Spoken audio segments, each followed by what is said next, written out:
Well, I think it is 2 o'clock, so it's good afternoon, everybody, and welcome to this meeting of the Governance and Audit Committee. I take it we're all here. I've only got one apology at the moment, and that is, I think, the Chief Executive, Mrs. Anwen Morgan. Is there are there any other apologies? Councillor Margaret Roberts, Chair. Thank you. Councillor Margaret Roberts.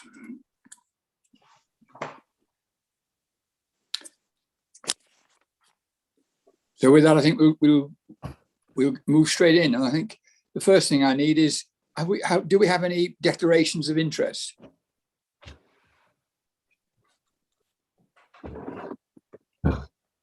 I can't see any hands up. I would take that is all right. So I think then it's the case really of moving on to the minutes of the previous meeting. I think if we just go through those by the pages. Page 1. Please shout out if there is anything. I can't always see all the hands there, but and then we go on to page 2.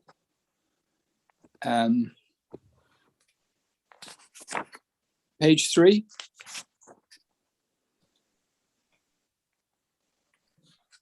Page 4. Page 5.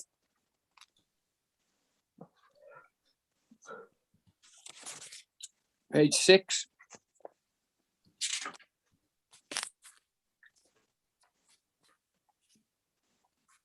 Page 7.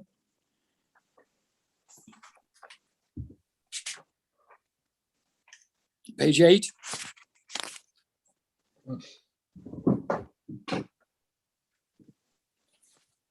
Page 9.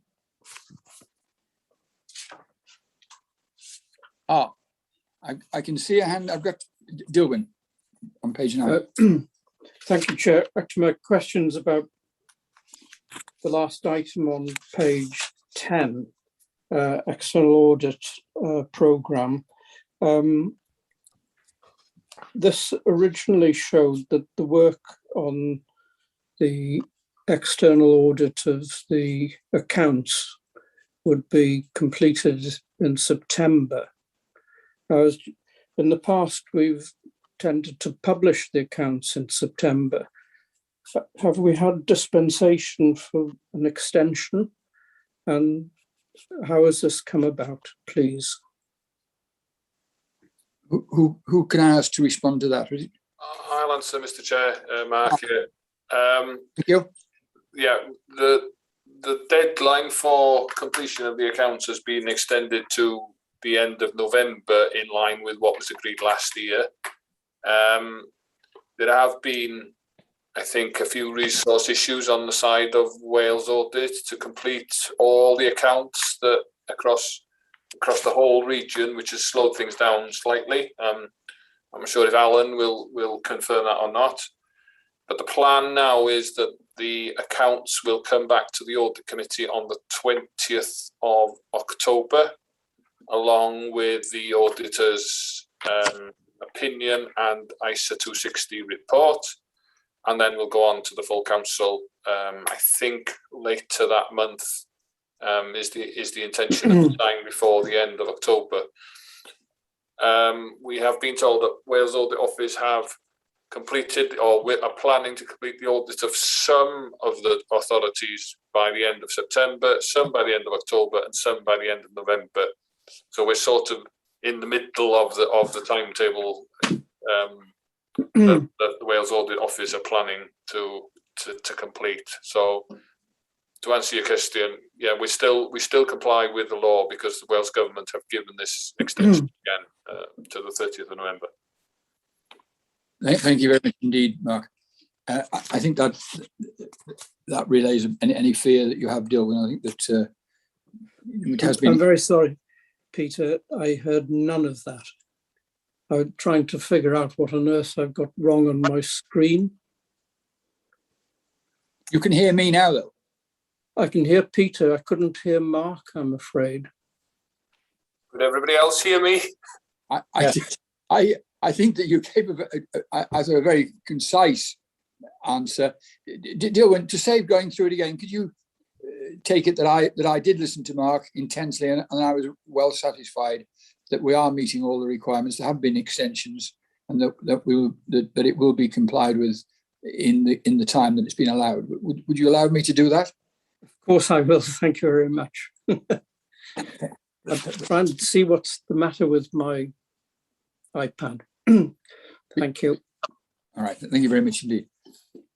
So I think that that really concludes. We've got to page 10 and page 11. I don't think there was any issues to be reported back on anyhow. So I think that it was a straightforward. I think I really need now a proposer to accept these minutes as being correct, and a seconder. Can I have a proposer? I can't see anybody's hands. I think you have to. Gwilym proposing them. Oh, thank you, Gwilym. Thank you. And I need a seconder. Have I got John Griffiths? Oh, John Griffiths. Thank you very much indeed. I'll just go around quickly then. It's Dylan Rees. Yes, approve. Alan Roberts. Derbyn. Richard Griffiths. Derbyn. Thank you. Jeff Evans.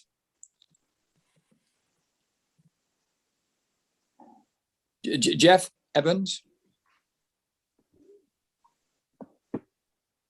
Perhaps he's. I'll leave that for a second. Perhaps he's not here. I can't see. And Dilwyn, can you hear me, Dilwyn Evans? Yes, I can hear you. I accept. Thank you. Thank you very much indeed.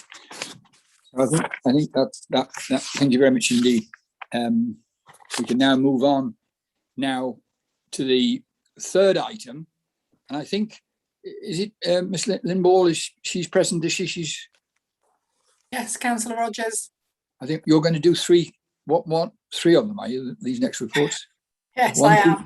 1, 2, 3. All right. Okay. Thank you very much. Thank you, Councillor Rogers. Diolch yn fawr iawn. Yr adroddiad blynyddol Sairo ydy hwn ynglyn â trefniant yr cyngor efo rheoli wybodaeth. Mae'r cyfnod yr adroddiad o Ebrill 2020 i Ebrill 2021. A fel ydych chi'n ymwybodol o blwyddyn diwetha, da ni wedi newid y trefn y fan hyn, da ni wedi trio torri lawr ar y narratif, a da ni'n cynnwys rhan fwy o'r wybodaeth rwan yn yr atodiadau. Mi ai drwy rhai o'r pwyntiau yn yr atodiadau, y prif pwyntiau. So, yn cychwyn efo atodiad 1, mae hwn yn delio efo rheoleiddwyr yn y maes yma. So, I gychwyn, y Comisiynydd Pwera Ymchwilio, IPCO yn y Saesneg. Da ni wedi cael archwiliad gan yr rheoleiddwr yma yn ystod cyfnod yr adroddiad.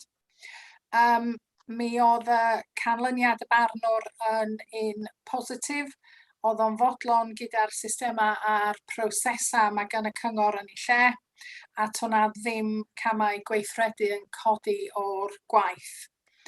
Yr ail rheoleiddwr ydy'r Comisiynydd Gwybodaeth. O'na 2 gwyn wedi cael ei wneud i'r Comisiynydd gan y cyhoedd yn ystod y cyfnod. Fe gafwyd y 2 cwyn i gwrthod gan Comisiynydd.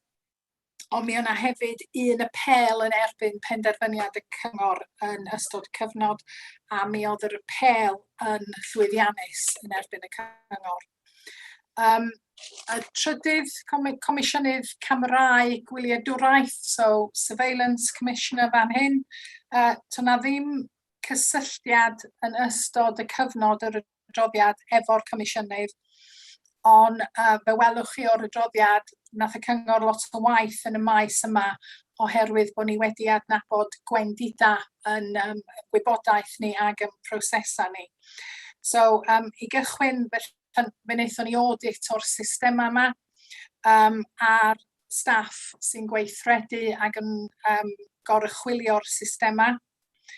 Fe wnaethon ni datblygu pecyn o adnoddau i'r staff sy'n gweithredu yn y maes a y rheini sy'n gyfrifol am y staff yna.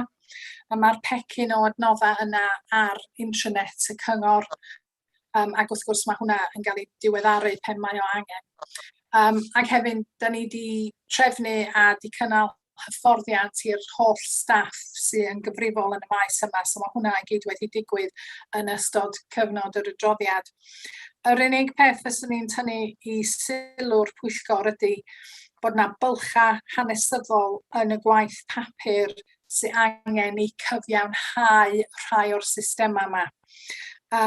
Be wnaethon ni oedd adnabod pa rei oedd y mwyaf risgi, a yn dilyn y proses yna mae hanner y systema wedi cael asesiad effaith erbyn rwan, so mae pethau yn ei lle. Mi o'n ar rhaglen i ddarfod y gwaith yma, ond yn anffodus mae'r unigolyn yn TG oedd yn gyfrifol am y gwaith wedi gadael y cyngor, so mae yna bwlch yn fanna yn yr adnodd ar hyn o bryd. Pan mae hwnna wedi cael ei llenwi, bydda ni'n symud ymlaen efo'r 10 arall o'r system yma sy'n angen y math o retrofit DPIA yn y maes yma. Mae hwnna ar y rhestr gwaith i'r flwyddyn i ddwad. Tynnu sylw chi at y todiad 2. Y todiad 2 yn sôn am digwyddiadau data, so data breaches yn fan hyn. Mi o'na 2 digon difrifol i adrodd i'r ICO dan y gofynion statudol. Mae'r 2 wedi cael datrysiad erbyn rwan. Efo'r un cynta, to'na ddim camau gerddoriaeth gan y Comisiynydd, ond o'na angen i'r cyngor talu iawndal i'r unigolyn. Efo'r ail un, mi o'na argymellion wedi dod yn ôl i'r cyngor. Mi oedd hwn yn data breach i ymwneud efo cyber. So mae yna rhaglen gwaith wedi cael ei ddatblygu yn y maes yma, a mi oedd y rhaglen gwaith yna, fel mae'n digwydd o flaen, yr uwchdîm arwain ddoe i gael seil bendith. Mae wedi cael ei fabwysiadu, a mi fydd o'n adrodd yn chwarterol ar cynnydd i'r penaethiad. Y todiad 3 yn delio efo ceisiadau dan y ddeddf rhyddhau wybodaeth. Mae'r niferoedd yn llai nag arfer. Da ni'n gwybod os di hwnna rhywbeth cyson neu os di hwnna jyst wedi digwydd yn y flwyddyn Covid.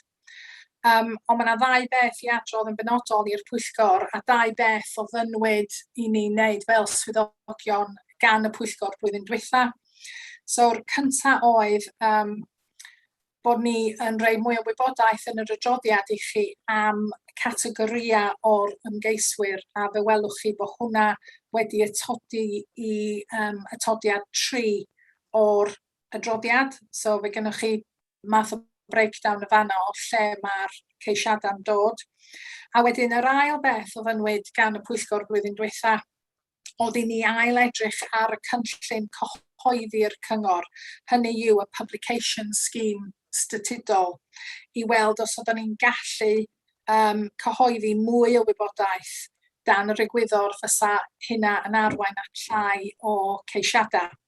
So mae'r gwaith yna wedi digwydd, mae'n esbonio do hynna yn y todiad 8, a mae paragraff 5 o y todiad 8 yn esbonio yr allbynna allan o'r gwaith yna gafon ni'n wneud yn y cyfnod. Y todiad 4 ydy cwynion i'r cyngor ei hun i ymwneud efo amddiffyn data personol unigolion.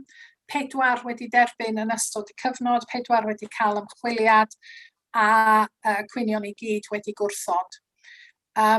Y todiad 5 yn sôn am ceisiadau gan unigolion am wybodaeth i wneud efo nhw eu hunan, so data personol iddyn nhw. 25 o ceisiadau. Fel da ni'n arfer o adrodd ar yr issue yma, subject access requests, mae'r ymatebion weithiau yn hwyr. 78% o hein wedi cael ymatebion yn ystod y cyfnod statudol o mis. Rhesyma am hynny, ryw un rhesyma da ni'n adrodd yn flynyddol, maen nhw'n cymhleth, maen nhw'n hir, maen nhw fel arfer i ymwneud â gwasanaethau cymdeithasol a ffeiliau sy'n mynd yn ôl blynyddoedd. A mae yna lot o wybodaeth yn nhw i ymwneud efo unigolion eraill hefyd. So mae yna gwaith redaction sylweddol yn hein. A mae angen darllen bob llinell o bob darn o bapur, digidol neu calad ar yr achosion yma. So mae'n cymryd amser. Mae'r gwasanaeth wedi reid mwy o adnodd i fewn i hwn. Da ni wedi datblygu eisoes methodoleg. Da ni wedi gwneud yr hyfforddiant a dwi ddim yn gweld bod ni'n mynd i wneud llawer mwy i wella yr amser ymatab yn y maes yma. Atodiad 6, dwi'n codi efo'r Pwyllgor unwaith yn rhagor 2 elfen o'r cyn cynllun gwaith. Mae'r cynllun gwaith yma eisoes wedi cael rwan dros 2 flynedd yn ôl, ond mae yna 2 elfen o waith dydy'r gwasanaeth dysgu heb wedi gwneud. Mae'r Pwyllgor wedi annog iddyn nhw wneud hyn o'r blaen. Dydy o dal ddim wedi digwydd oherwydd blaenoriaethau eraill. So dwi'n codi hwnna efo chi eto. A mae hwnna yn yr argymellion ar y diwedd yr adroddiad hefyd. A wedyn yr atodiad ola, atodiad 7, mae yna disgrifiad yn fanna cronodeb o'r hyfforddiant sydd wedi digwydd yn ystod y cyfnod. Da ni wedi gwneud hyfforddiant yn sawl maes, hyfforddiant generic efo lot fawr o staff a wedyn hyfforddiant penodol yn meysydd lle o'na angen. Da ni wedi bod fel swyddogion i lawr i'r data glo man y fan hyn, dim jyst y cronodeb da chi wedi weld. Da ni yn fodlon bod yna mwy na 90% o'r staff oedden ni'n targedu wedi gwneud yr hyfforddiant yn ystod y cyfnod. Ac yn y cyfnod nesaf bydda ni'n trio ffeindio ffordd i annog y penaethiad i targedu y gweddill hefyd. So jyst yn edrych ar y datganiad sairo felly yn yr adroddiad, mae hwn yn cychwyn ar gwaelad tudalen cyntaf. So y casgliad yw bod y systema prosesa dogfenna a hyfforddiant yn ei lle i roi sicrwydd i'r Pwyllgor ac i'r Cyngor. Bod ni'n ymwybodol o'r risgiau sy'n gwynebu ni a bod ni yn cymryd a wedi cymeryd camau lliniaru priodol ac sy'n rhesymol i rheoli'r risgiau. Ond mae yna 2 cafiat wrth gwrs a dwi wedi sôn amdanyn nhw. Un ydy'r gwaith sy'n angen i wneud gan y gwasanaeth dysgu, a'r llall ydy'r asesiadau effaith yn y maes camerâu y rei sy'n heb di cyflawni. Y blaenoriaethau i'r flwyddyn i ddwad bydd wrth gwrs cefnogi'r gwasanaethau gyda achosion penodol. Mae yna lot fawr o waith arloesol fyswn i'n dweud sydd wedi digwydd y fan hyn i ymwneud efo Covid wrth gwrs. Test, track and trace a pethau felly. Da ni gyd bod yn gweithio yn rhanbarthol ac yn cenedlaethol yn meysydd i ymwneud efo Covid. So, rhagweld fydd hwnna yn cymryd lot o amser yn y flwyddyn i ddwad.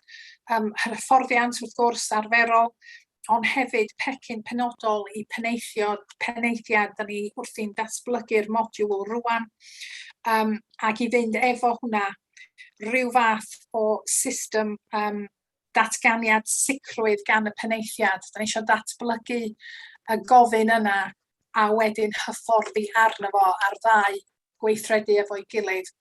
Mae yna diweddariad i rhai dogfennau i ddwad yn ystod y cyfnod a wedyn y gwaith efo'r CCTV a'r asesiadau effaith. Felly, na i droi at yr argymellion. Yn yr adroddiad, mae yna 4 argymell. So, yn gyntaf, bod chi'n derbyn datganiad fi fel dwi newydd osod o allan. A wedyn, yr ail a trydydd argymell ydy annog i'r gwasanaeth dysgu darfod y 2 ddarn o waith sydd heb wedi gwneud. A wedyn, yr un ola, ydy bod adroddiadau i'r Pwyllgor yn y dyfodol yn mynd i cynnwys hefyd datganiad sicrwydd gan y penaethiad a'r cyfarwyddwyr yn ei meysydd penodol. Mae'r gofyn yma yn rhan o swydd disgrifiad bob un o'r uwch swyddogion, a beth dwi eisiau gwneud ydy trio datblygu ar hwnna i wneud mwy i reid mwy o sicrwydd i'r Pwyllgor ac i fi fel sairo am y gwaith maen nhw'n wneud yn y gwasanaethau hefyd. So dyna di'r adroddiad. Dwi'n hapus wrth gwrs i dderbyn unrhyw cwestiynau gan y Pwyllgor. Diolch yn fawr. Thank you very much indeed, Lynn. That was very, very good and very, very explanatory. I have one hand up. I've got Dilwyn first. Thank you, Chair. I just wanted to ask, in the conclusion, reaching the expression that arrangements are good, is there anything sort of practicable that can be done so that you come up next year maybe with very good or excellent? And when you do your self-assessment of the department's performance, what sort of criteria are you sort of setting your scoring against? Well, on the first point, I think the things that we want to focus on for the coming year that I've mentioned, if they're achieved and if we're satisfied with the QA that we do on those achievements, we may be in a position to say they're very good. I think last year was the first time we were able to say good. So we are moving in the right direction. As far as the assessment of the services is concerned, we're going to work with the heads of service and the directors to come up with some criteria. This is quite novel. There isn't another authority in Wales that is actually undertaking this, so we haven't got any precedent that we can rely on or anything that we can build on. But we're going to look at things like training within the services, things like supervision within the services, and obviously number of complaints, turnaround times. So some of what you've seen corporately, but on a service by service basis, so that we can try and identify any issues or weaknesses that we can then try and focus on. So that would be how we would intend to do it. Thank you very much. I can't see any other hands up. Are there anybody else wanted to ask anything? I think, no, I can't. I think that concludes that item. I think it's a case now of us to accept. Yes, Gwilym here. Oh, sorry, I'm very sorry. Yeah, Gwilym. Ga i ofyn cwestiwn i chi. Ga i diolch i chi am yr adroddiad i ddechrau. Adroddiad cynhwysfar iawn, deud y gwir. Ydych chi'n sôn o dan atodiad 6. Ydych chi'n cyfeirio at y cynllun elfenna o'r cynllun gwaith presennol sydd yn parhau i fod angen sylw. Ac ydych chi'n sôn am y gwasanaeth dysgu. Ydych chi'n sôn am 2 ddarn o waith. O rwan, ydych chi'n sôn yn fan yma hyd at mis Mawrth eleni. O rwan, mae yna 6 mis wedi mynd ers hynny. Oes na unrhyw ddatblygiadau wedi bod ers y cyfnod hwnnw yn y maes penodol yma? Nag oes. Fyddach chi'n dweud bod chi yn siomedig oherwydd hynny? Dwi yn siomedig, a da ni wedi codi'r isiw nifer o weithiau, a mae'r pwyllgor yma hefyd wedi bod yn gefnogol efo hwn. Ond does am llawer mwy fedra ni wneud o gwasanaeth fi. Yr atab gan y gwasanaeth dysgu ydy bod gennyn nhw nifer o blaenoriaethau, a dydy hwn ddim ar top y rhestr nhw i wneud. So, felly mae'n anodd i fi fynd yn ôl atyn nhw a gofyn am fwy na hynny. Da ni wedi reid yr adnodd iddyn nhw i wneud o, da ni wedi cael sawl cyfarfod efo nhw, a dwi ddim yn gwybod be arall fedra i wneud i fod yn onest efo chi.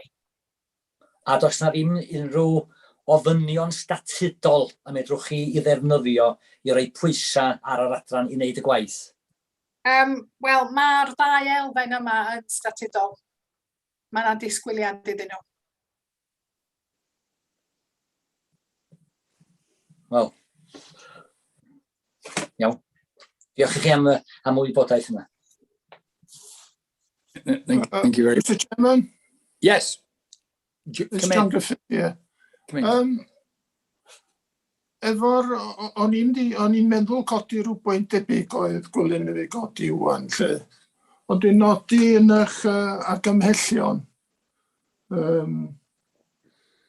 O'ch chi'n gofyn i'r adran addysg bod nhw'n ymadrodd i'r pwyllgor yma yn uniongyrchol. Gawn ni sicrhau felly bod ni'n cael atab ac eglurhad erbyn cyfarfod nesa ni.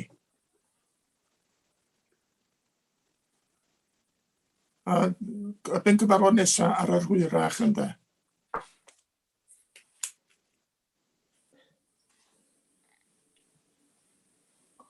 Sorry, da chi eisiau fi atab?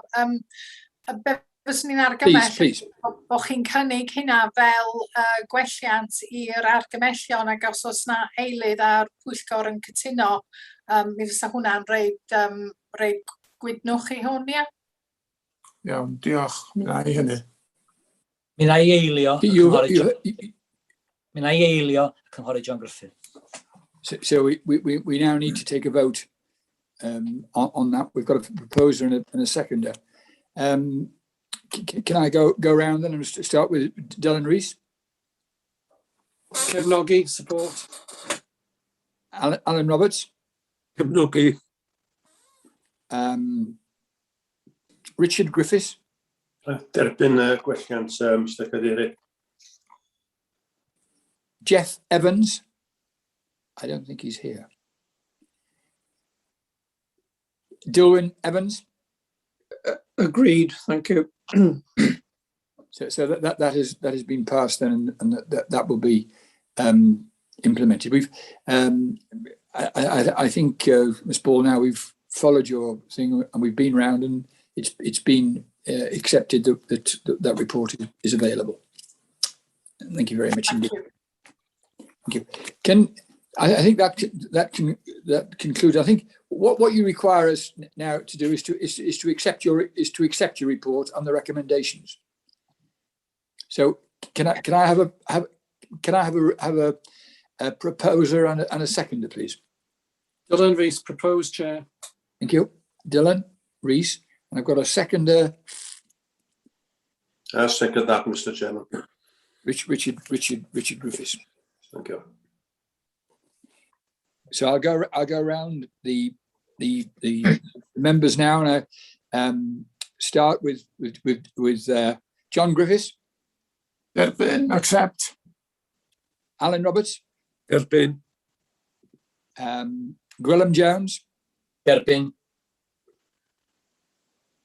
Dilwyn Evans. Agreed, thank you. Thank you very much indeed. So that brings that item to a conclusion. I think then we move on to the fourth item, which is the concerns, complaints and whistleblowing 2020 to 2021. And I think Ms Lynn Ball is going to continue with this, please. Thank you, Councillor Rogers. Yeah. Fel ydych chi'n weld, adroddiad i ymwneud efo cwynion ag chwthu'r chwiban hefyd o Ebrill 2021 i 2021, Ebrill 2021. Pwyntiau pwysig i nodi yn yr adroddiad, 43 o cwynion corfforaethol dan y polisi corfforaethol yn ystod cyfnod yr adroddiad. 2 o heina'n llwyddiannus, 1 yn rhannol yn llwyddiannus. Dim un o'r cwynion yna wedi cael ei dderbyn gan yr Ombudsman, so dim ymchwiliad gan yr Ombudsman sy'n amlwg yn delio efo apeliadau, os liciwch chi, yn erbyn cwynion corfforaethol. Mae'r nifer o cwynion yn ystod y cyfnod wedi disgyn, mynd i lawr i 43 o 69 blwyddyn diwetha, a mi oedd y nifer blwyddyn diwetha yn debyg i'r blynyddoedd cynt. Rhag gweld bod hwn hefyd yn rhywbeth i ymwneud efo Covid a bod o'n mwy o glitch nag ydi o'n trend. Da ni'n cyhoeddi'r data yn y maes yma ar lefel uchel yn fusol, y mae o ar safle we'r cyngor. 90% o'r atebion o fewn yr 20 diwrnod statudol, a gofyn i'r gwasanaethau cadw mewn cysylltiad efo'r achwynwyr os di'r atebion yn hwyr, efo esboniad o pam.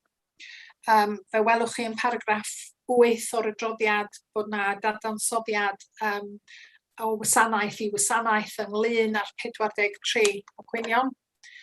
Ac yn y todiad 1, mae yna wybodaeth gan y gwasanaethau ynglyn â'r gwersi sydd wedi dysgu ynglyn â'r cwynion oedd yn llwyddiannus. Ac wrth gwrs mae hwnna'n hollol bwysig i'r awdurdod ac disgwyliad gan yr Ombudsman. Hefyd mae'r adroddiad yn sôn am cwynion yn erbyn aelodau etholedig dan y cod ymddygiad. Mae hein yn cael ei adrodd peth bynnag ac yn gyhoeddus i'r Pwyllgor Safona dwywaith blwyddyn. Ond yna ddim cwynion o gwbl yn erbyn aelodau etholedig y cyngor yn ystod y cyfnod. Hefyd mae'r adroddiad yn sôn am Safona'r Iaith Cymraeg a'r cwynion, trefn cwynion dan y Safona.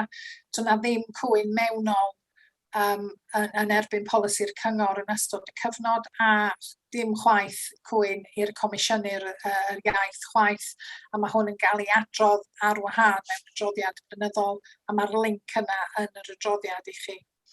Hefyd, paragraff 14, da ni'n sôn am cwynion dan y polisi chwthu'r chwiban. O'na 2 cwyn yn ystod y cyfnod. Mae'r wybodaeth yna yn paragraff 14 yn dangos bod ni wedi gweithredu ar y 2 cwyn da ni wedi derbyn, a bod yr achwynwyr wedi cael ymatab. Dwi wedi siarad efo nhw fel unigolion, a maen nhw wedi derbyn y datrisiad da ni wedi reid yn ei lle. Hefyd, 2 peth arall i adrodd. Yn gyntaf, bod ni wedi adolygu y polisi i gadarnhau bod o'n cyd-fynd gyda canllawiau. Hynny yw y polisi cwynion corfforaethol. Mae'r Ombudsman wedi cyhoeddi canllawiau newydd yn ystod flwyddyn yr adroddiad. O'na newidiadau, ond pethau ma'n oedden nhw. Dyn nhw ddim wedi newid y proses, dyn nhw ddim wedi newid y profiad i rywun sy'n defnyddio'r proses i wneud cwyn. A wedyn, yr pwynt ola i adrodd ydy bod cyfansoddiad y cyngor wedi newid, wedi diweddaru i adnabod y cyfrifoldebau newydd i'r Pwyllgor hon. Mae gennych chi cylch gorchwil rwan sy'n cynnwys dyletswydd ynglyn â'r trefn cwynion corfforaethol, so mae hwnna wedi cael ei adnabod yn y cyfansoddiad. So felly'r argymelliad i'r adroddiad hwn ydy bod cynnwys yr adroddiad yn rhoi sicrwydd rhesymol i'r Pwyllgor bod y cyngor yn gweithredu proses effeithiol yn y maes cwynion. Ag eto hapus i atab cwestiynau. Diolch.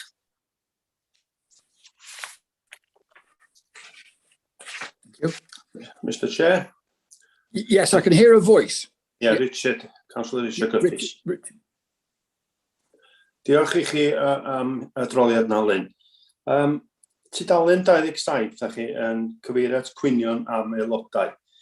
Yn gyffredinol, yn mynd draw am yr Ombudsman, sgyn y sawl mae'r cwyn yn ei erbyn, hawl i gael y tystiolaeth sydd wedi cael ei gasglu yn ei erbyn. Os di'r Ombudsman yn symud ymlaen ac yn agor achos fel cwyn ac yn gwneud ymchwiliad i fewn iddo fo, oes, mae rhaid i'r Ombudsman rhannu'r tystiolaeth sy'n perthnasol i'r isiw. Mae yna cyfle i'r aelod atab unrhyw tystiolaeth sydd wedi cael ei roi ger bron yr Ombudsman. Diolch i chi am hynna. Thank you, Mr. Chair. I've also got another hand up. I've got Dilwyn with a hand up. Thank you, Chair. I just wanted to ask about on item 8, the summary of concerns and complaints.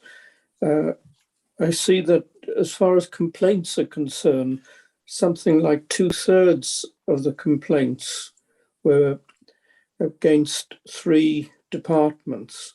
I was wondering, that's sort of resources, housing and planning, whether there is anything that can be done to, if you like, predict and prevent further complaints. Is there any common theme in these complaints that's identifiable?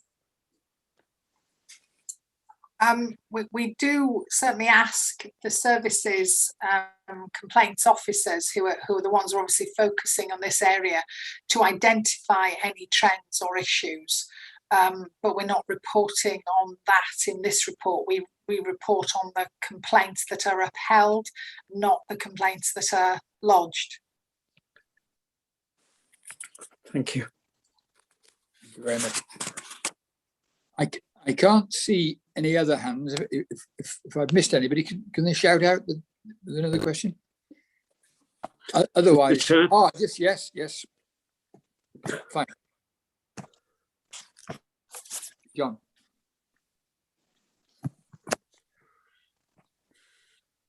No, fine, sorry, unmuting. Yn atodiad 1 yma nawr, mae yna gyfeiriad at ddiffyg ymateb I ohebiaeth e-bost ac yn y blaen.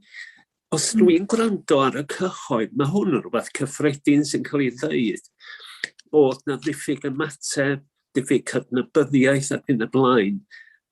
Dim gan bob adran, dim gan bob swyddog yn naturiol. Pa mor gyffredin ydy'r cwynion yma ynglyn â diffyg ymateb I unrhyw gais gan y cyhoedd? Dydy'r niferoedd o cwynion am diffyg ymateb ddim yn uchel iawn. Na, mae na ryw fath o disconnect rhwng yr hanes da ni'n gael gyn aelodau a beth sy'n dod I fewn trwy'r proses cwynion. Ie, dwi'n meddwl na sefyllfa Covid wrth gwrs, da ni ddim yn gallu mynd o'r fforol I fewn i'r adeilad y cyngor natur o'r fwy na'r cyhoedd. Da ni'n dibynnu ar system e-byst, ffôn a bob dim, a mae yn cymlethu, ond dyna di reality o'r sefyllfa. Ac eich fel da chi'n dweud, mae yna disconnect yma dwi'n ama o be mae'r cyhoedd yn gredu a be sydd yn digwydd go iawn o fewn y cyngor. Diolch.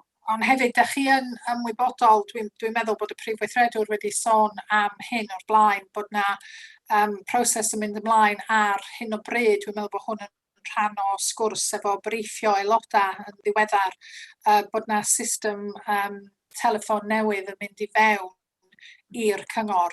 A gan gobeithio fe hynna hefyd yn gwella atbolrwydd a pobl yn atab y ffona yn cyflym ac yn rhaid pethau drwad i'r gwasanaethau.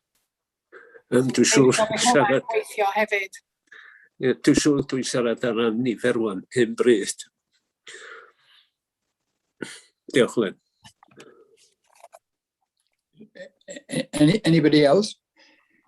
I think just following that point that John brought up then, the fact that the chief executive did send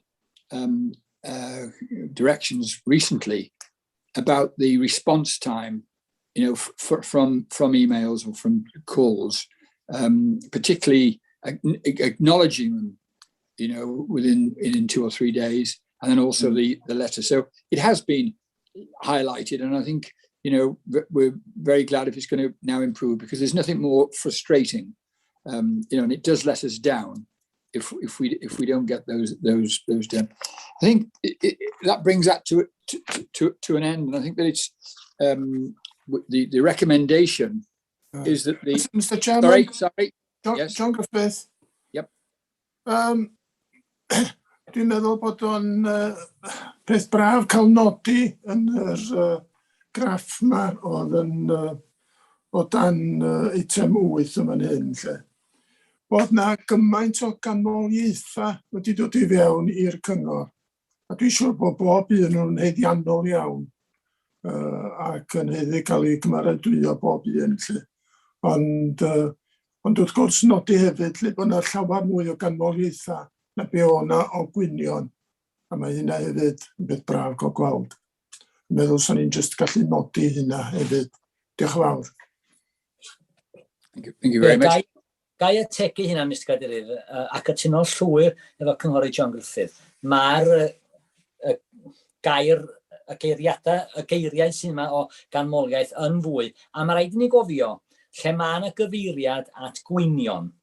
Gweld yda ni, ac oedd Mr Evans yn codi hyn yn gynharach, gweld yda ni bod y nifer fwyaf o gwynion yn yr adrannau hynny sy'n iawn cyswllt fwyaf hefo'r cyhoedd. Mae yna rhai adrannau sydd ddim gymaint hefo, nid yn ymwneud â'r cyhoedd o ddydd i ddydd. Mae'r cwynion i gweld yn yr adrannau hynny sydd yn delio â'r cyhoedd yn ddyddiol.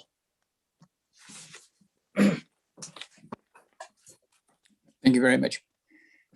I think the recommendation is that the committee accepts that this report provides reasonable assurance that the council handles its complaints effectively and makes no recommendation in relation to the council's ability to handle complaints effectively. Can I have a proposer and a seconder, please? Gai gynnig, Mr Cadeirydd. Richard Griffiths. Archwilio. And Gwilym. Thank you very much indeed. Can we go around? John Griffiths.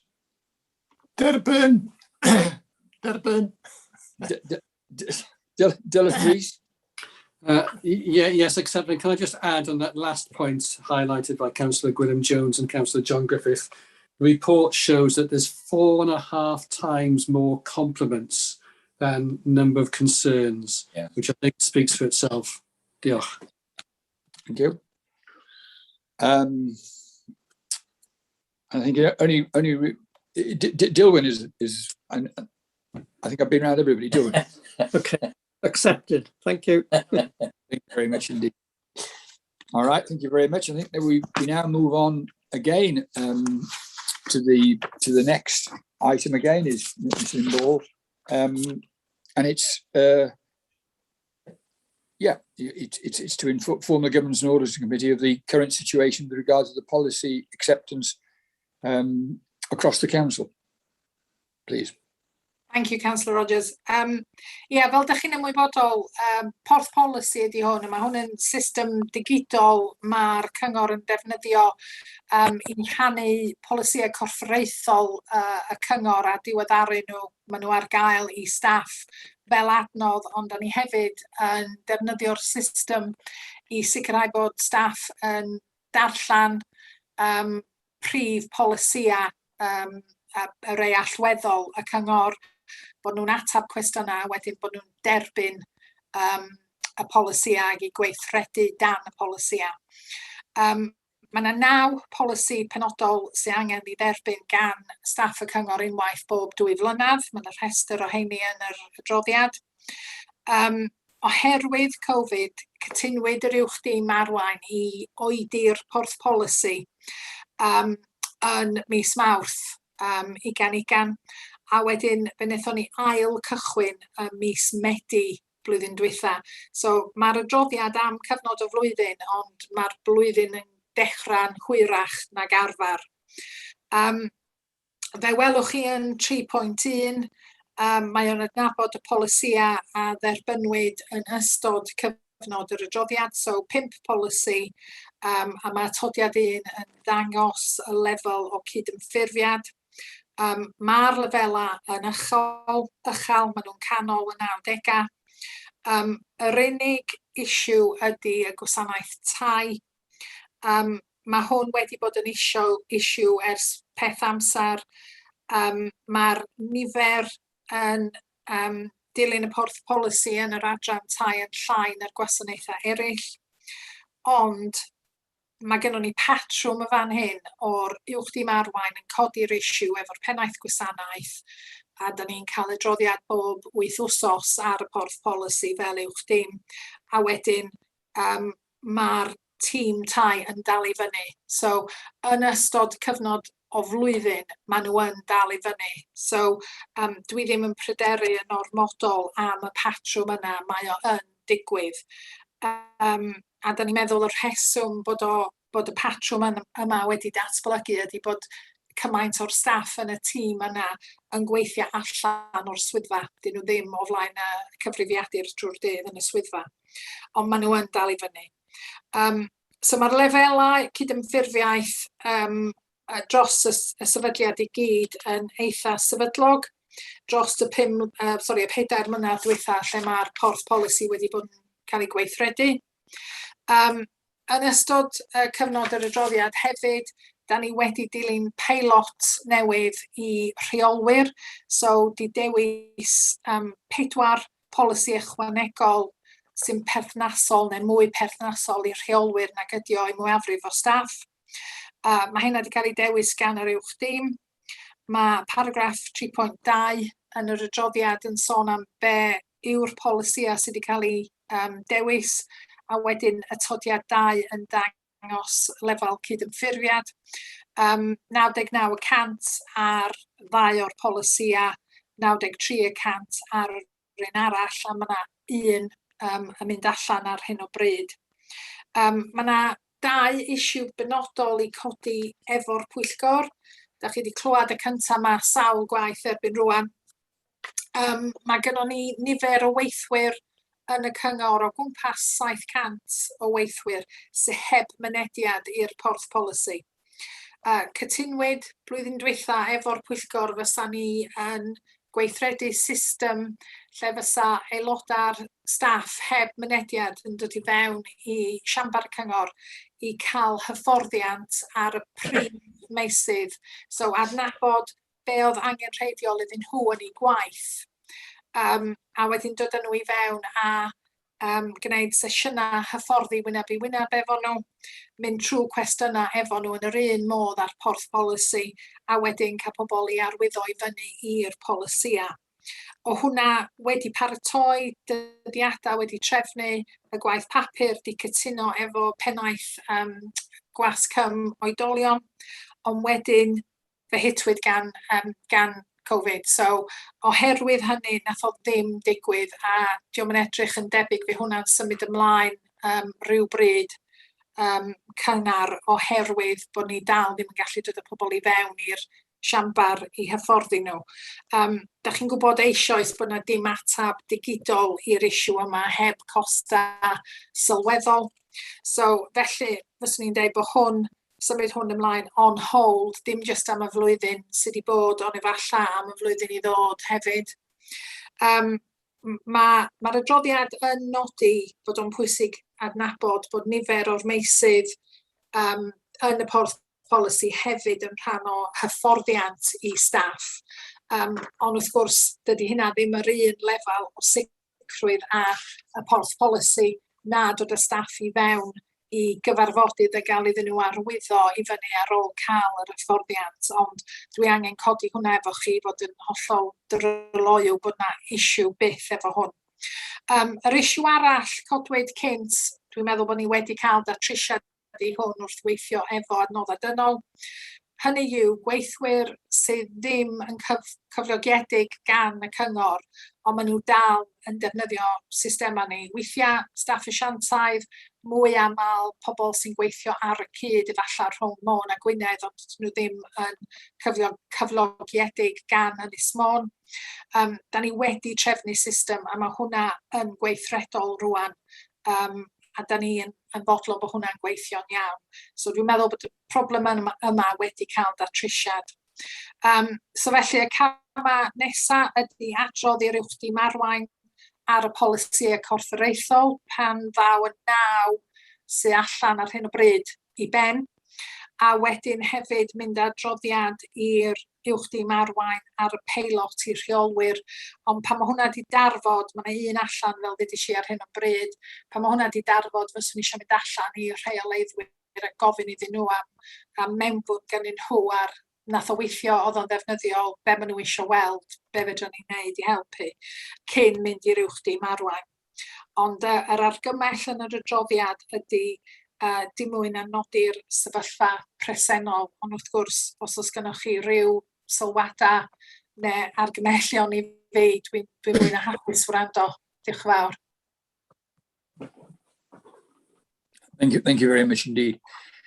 I can't see any hands up at the moment. Can you shout out if you... Mr Chair? Oh, yeah, certainly, Bishop. Yeah, diolch. Diolch, Lynn. O'ch chi'n cyfeirio at hyfforddiant efo gofalwyr cartref gan y blaen. Be mae hyn yn golygu gyda staff newydd yn dod i fewn? Efo staff newydd sy'n dod i fewn sy'n ar y porth polisi, mae'r system yn adnabod nhw o fewn un diwrnod ar ôl iddyn nhw fynd ar y system. So mae'r porth polisi yn cychwyn iddyn nhw pen maen nhw yn cychwyn efo'r cyngor, a mae hwnna jyst yn mynd ymlaen. Ond wrth gwrs, efo'r rheini sydd ddim efo mynediad, maen nhw'n cael hyfforddiant yn y rôl fel rhan o'i swydd nhw, ond yn sicr dydyn nhw ddim yn cael y porth polisi na rhywbeth tebyg iddo fo da ni wedi trefnu. Diolch am hynna. Diolch. Thank you, Mr Chair. Is anybody else want to ask a question? John Griffith. John Griffith. Yeah, John. Yep. If my voice holds. Lynn, gan gyfeirio at y staff sy'n heb mynediad i'r portal polisi, mae'r cynrans o 700 yn eitha uchel o'r staff y cyngor. Ydy wedi cael ei cofrestru dan cofrestru risg y cyngor? A pa rag rating wedi cael? Dwi'n meddwl bod o wedi cael ei roi yn yr cofrestr risg y cyngor, a dwi ddim yn gwybod beth yw'r rag rating, ond mi fedrai siarad efo y swyddog perthnasol a dod yn ôl atoch chi fe atab i hwnna os ydych chi isio. Iawn, diolch. Un peth sy'n ni'n greu sylw ar gyfer hyn, gan bod o'n problem cynhenid yn bob man sy'n ni'n credu. Da chi wedi checio efo cynghorau eraill i weld sy'n maen nhw wedi ymateb i'r mater yma? Dydy'r cynghorau eraill ddim yn defnyddio yr un system porth polisi a da ni. Dwi'n meddwl bod Gwynedd yn defnyddio, mae gen nhw porth polisi, ond dydyn nhw ddim yn defnyddio'r click to accept yn yr un modd a da ni. Maen nhw jyst yn defnyddio fo fel llyfrgell o polisia o beth dwi'n ddallt. A dwi'n meddwl bod pobl eraill jyst yn gyrru polisia allan i staff. Dyn nhw ddim efo system fel hyn. Iawn, oce. Diolch yn fawr. Thank you, Chair. Thank you. I think that completes the question. And I think with that we'll go to the recommendation.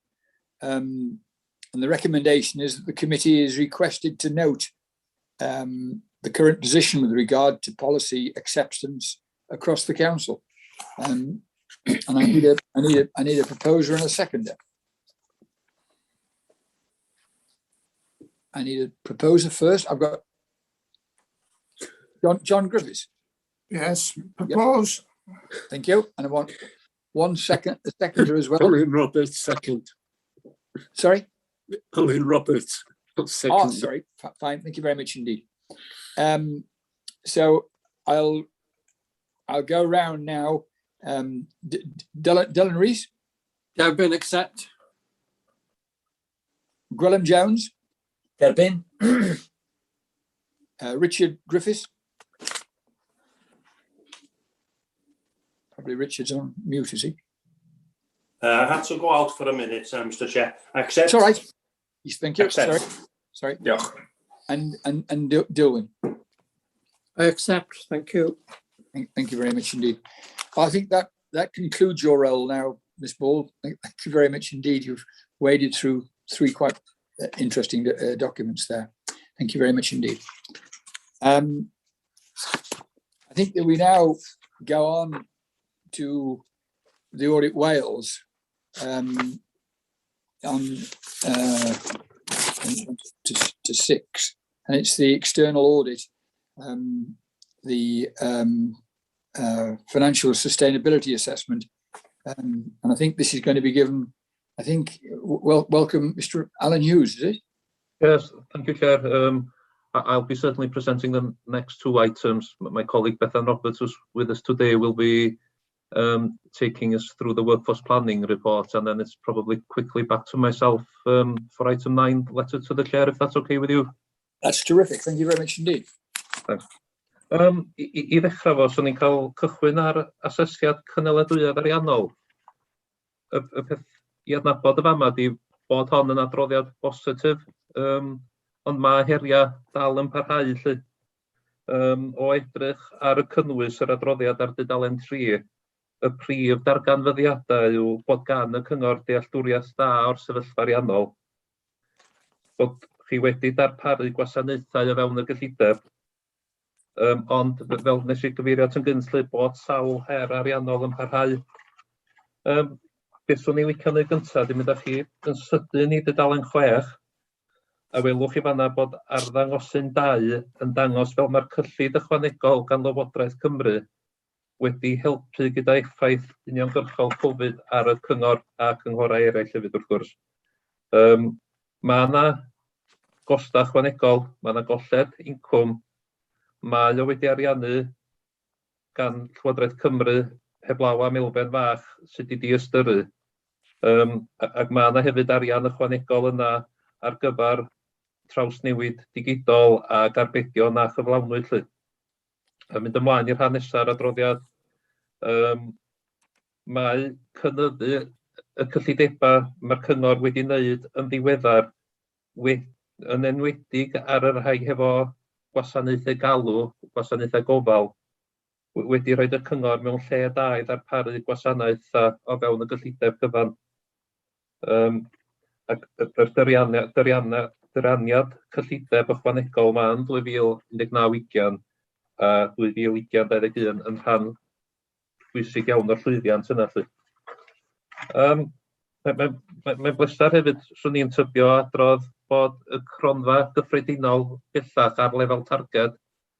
Fe gofiwch chi bod pryderon wedi ymynegu rhyw 2-3 mlynedd yn ôl am y tueddiad, ond mae'r cyngor wedi rhoi cama mewn lle i ddod ar cronfa yna yn ôl i'r darged, a mae hynny'n rhywbeth gallwch chi fod yn falch iawn o hefyd.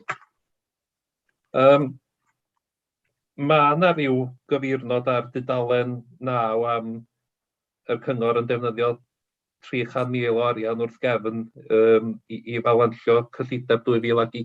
Dwi'n siŵr fydd mae'r cympwysio nôl chydig bach ar hynny. Beth swn i ddeud ydy, swm cymharol fychan, ond drwy ddefnyddio balansa mewn golygu wedyn bod yr arbediad yna angen i ddarganfod yn gyllideb y flwyddyn i ddwad dydy. Felly dydw i'm eisiau gwneud mor amynydd a hynny o bellfordd. Ymlaen â ni i dudalen 10. Eto dydy cyfeirio at hyn, mae'r cyngor wedi darparu gwasanaethau oddi fewn i gyllideb yn y 2 flynedd dwytha, oedd chydig o wahanol i'r patrwm yn y 2 flynedd gynt, ac yn rhannol mae'r cyfraniad ychwanegol da chi wedi wneud i rhai o gyllidebau craidd galw'r cyngor wedi caniatáu chi wneud hynny. Fe welwch chi fanna'n paragraff 13, da ni'n cyfeirio i gwasanaethau oedolion a plant yn hynny o beth. Symud ymlaen i dudalen 11, mae hi'n wir dweud swn i'n tybio bellach bod canfod a chyflawni arbedion yn dod yn fwy heriol. A dydy'r her yma ddim yn rhywbeth sy'n lleol i mon, mae'n her ar draws pob cyngor yn y wlad. Ac mae hynna'n dod â ni, mae'n siŵr gen i ymlaen i arddangosyn 7 ar dudalen 12. Pan da ni'n cymryd y cyfartaledd o'r arbedion sydd wedi cyflawni, fe welwch chi bod yr rhes wilod yr tabl na'n rhoi rhyw gyfartaledd o gwmpas yr 80% mae ni. A bydda dod adra o ysgol Estalwm hefo sgôr o 80% yn rhywbeth ar rhan fwyaf ni'n ymfalchion, dwi'n siŵr.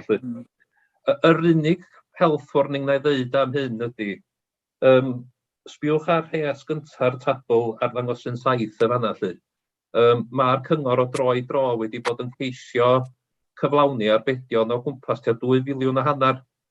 A wedyn drwy gyflawni 80% ohonyn nhw, mewn golygu wrth gwrs bod 20% ddim wedi'w gyflawni, a bod felly hynny'n creu gorwarion y flwyddyn o 500,000. Beth swn i'n dweud ydy, mae hi'n sefyllfa anodd, mae'n dangos pwysigrwydd aeddfedrwydd cynlluniau arbedion os bydd angen rhai yn y dyfodol, ac bod tra mae 80% yn sgôr neu'n ganran sylweddol, mae eisiau cadw i ystyried hefyd yr effaith o'r 20% arall, felly be mae hynny'n olygu i allro'r cyngor. Tudalen ola yn sôn am hylifedd, tudalen 13 yn sôn am hylifedd. Dwi'n mysio gwneud gormod am hwn, peidiwch â poeni'n ormodol am hwn. Be di hwn? Ydy rhyw arddangosyn sydd yn dangos tueddiad, ac be di o bron ydy dod â nifer o bethau eraill at ei gilydd, ac os da chi sbio'r arddangosyn 8 y fanna, fe welwch chi ar y linell ddwytha yna bod yr ffigwr yn gostwng o 1.81 sydd yn gyson hefo'r amser pan bydd y cyngor pan bydd cronfeydd y cyngor yn gostwng ag ati, ac elfen o'r wario, a welwch chi wedyn bod yr hylifedd yn codi, a mae hynna hefyd yn gyson wedyn hefo tan wario a cronfeydd yn codi nôl. Felly, y peth mwyaf swn i'n cymryd o hylifedd a dweud y gwir tha chi ydy bod o'n dangos patrwm i ni, ond gwir y peth ydy, y stori go iawn ydy beth sydd wedi digwydd hefo sefyllfa dan wario neu gorwario, a mae'r cyngor wedi tanwario yn y 2 flynedd dwytha dydy, ac oherwydd y buddsoddiad sydd wedi bod mewn cyllidebau galw craidd, ac mae hynny'n dda i weld. Mae un argymhelliad yn sôn am ddiweddaru strategaeth rheoli aseda, ac yn amlwg mae'r ddogfen yno dyddiad diweddaru. Ond dyna os gynna fi ddeud a dweud y gwir, dwi'n siŵr eilla fydd gyn Mark chydig i rannu hefyd.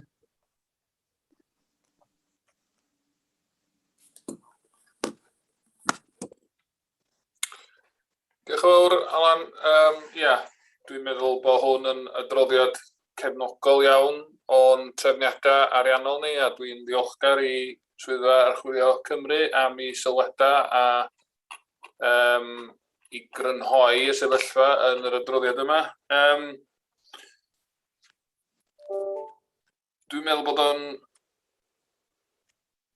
wir i ddeud bod yr buddsoddiad mae'r cyngor wedi wneud mewn rhai gwasanaethau yn gosod cyllideb rwan sydd bosib yn adlewyrchu yn well gofynion ariannol rhai gwasanaethau. Bosib bod yr gyllideb ar angan ddim cweit yn cyd-fynd, ond mae dros yr 2 flynedd dwytha mae'r pethau wedi dod yn lot agosach, a mae'r gyllideb yn lot cryfach rwan. Dy hynna ddim i ddeud wneith pethau ddim newid, a ella fydd rhaid ni ail edrych ar yn cyllidebau'n symud ymlaen fel mae'r gofyn am wasanaeth yn newid, fel da ni'n dod allan o'r cyfnod heriol yma. Mae'r sefyllfa ariannol wedi gwella, fel da chi'n gweld o'r flwyddyn dwytha ddim yn flwyddyn arferol, a digwydd bod o wedi trwy dipyn bach o lwc bosib a help mowr gan Llywodraeth Cymru bod hyn wedi cryfhau yn sefyllfa ariannol ni, a dwi'n meddwl bod hynna ddim jyst yn wir i Ynys Môn, ond bod o'n wir i lot o'r cynghorau yn Gymru. Ond wrth gwrs fydd yna heriau, fel da ni'n dod allan o'r pandemig, fydd yn rhoi fwy o ofyn am yn gwasanaethau ni a creu fwy o gosta i'r cyngor. Dwi wedi codi hyn fel risg efo'r Pwyllgor Gwaith wrth gwrs, a mae'r Pwyllgor Gwaith wedi cytuno i ni godi y lefel y balans gyffredinol yn uwch na'r 5% da ni wedi bod yn gosod fel ffigwr, a da ni wedi cynnwys miliwn a hanner ychwanegol sy'n codi yn yr isafswm y balansa ni i 9 miliwn sydd yn rhoi ni mewn sefyllfa dipyn bach cryfach rhag ofn bod yn costa ni yn codi yn sylweddol dros y flwyddyn yma a flwyddyn nesaf. Dwi'n derbyn y pwynt am yr arbedion a bod y cyngor ddim bob tro yn llwyddo i gyrraedd y target 100%, a da ni yn edrych fel sydd wedi cael ei awgrymu flwyddyn dwytha, dwi'n meddwl, gyn Archwilio'r allanol, i ni osod target bosib yn uwch na'r beth sydd angen ar gyfer balansio'r gyllideb o ran arbedion mwyn sicrhau bod gennym ni dipyn bach o arian wrth gefn fel petai os da ni ddim yn cyrraedd yn target 100%. Ond yn y flwyddyn dwytha, toedd ddim angen arbedion ar gyfer gyllideb 21-22, felly dy ddim yn broblem, ond pwy a wyr be fydd y sefyllfa flwyddyn nesaf, flwyddyn wedyn fel da ni'n symud ymlaen.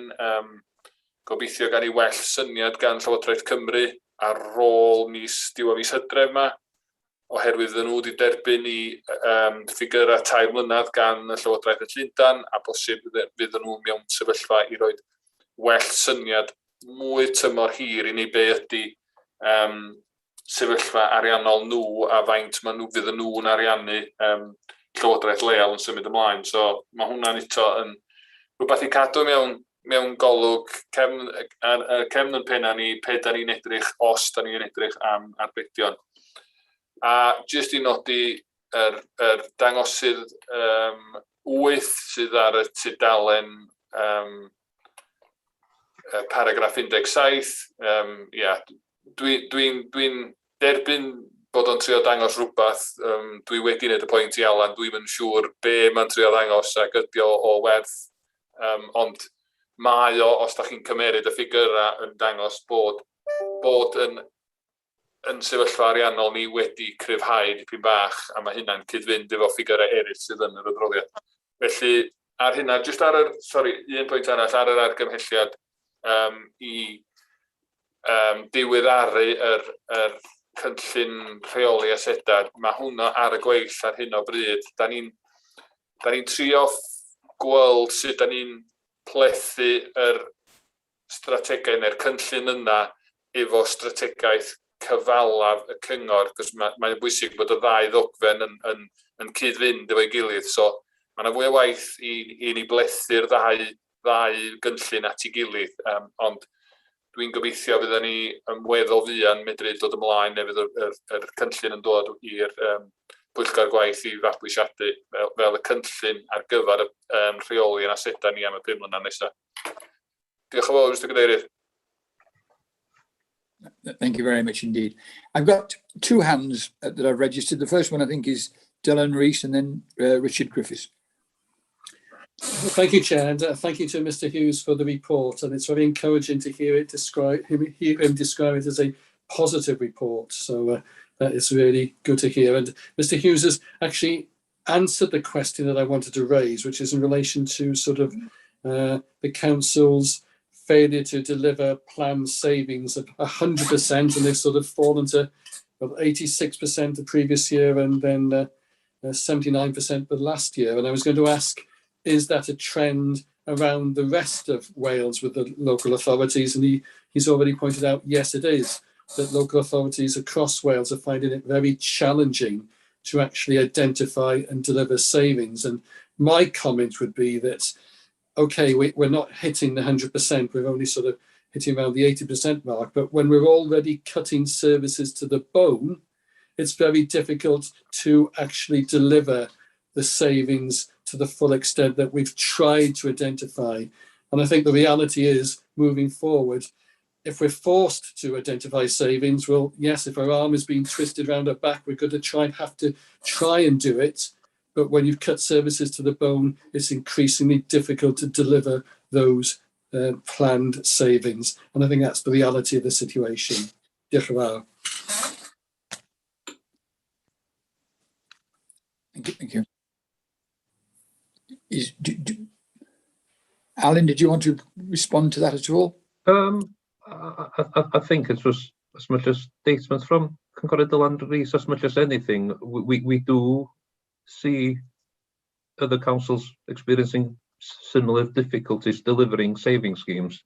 Early saving schemes that were quite simplistic in nature were very easy to deliver, and because we've been in a period of austerity now for a number of years, the savings are getting more harder, more complex. They take longer time to deliver. So yeah, it's a tough environment, isn't it? Mm-hmm. Thank you. So thank you very much. Yeah, I've got and then I think Richard is. Thank you, Chair. Yeah, diolch yn Helen ac i Mark hwnna. Ella mae hyn yn mynd I sowndio yn morbid felly, ond dwi'n teimlo gweitha'r Covid-19 yma, bod hyn di hylwyso rhyw fath o ryw annibyniaeth mewn bobl. Ac does am gymaint alw ar y gwasanaethau. A dwi'n meddwl bod y prif gybydd, Mark Jones, yn ei le, bod yn mynd I gadw arian ymlaen. Pwy awyr beth sy'n o'n blaenau ni. Efallai fydden ni'n isio gymaint. Ella fydd bobl yn sylweddoli, na, dwi'n isio gwasanaeth, fedrai fynd ymlaen y loddi o blaen. Diolch.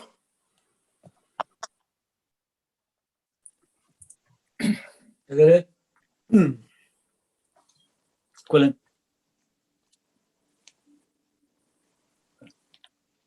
Yep. I think again that was more of a statement. Is there anybody else with his hand up? Yeah, Gwilym. Yeah, sorry, Gwilym. Iawn, wel, I ddechrau, gai ddiolch I Mr Alan Hughes. Diolch yn fawr iawn am ei adroddiad.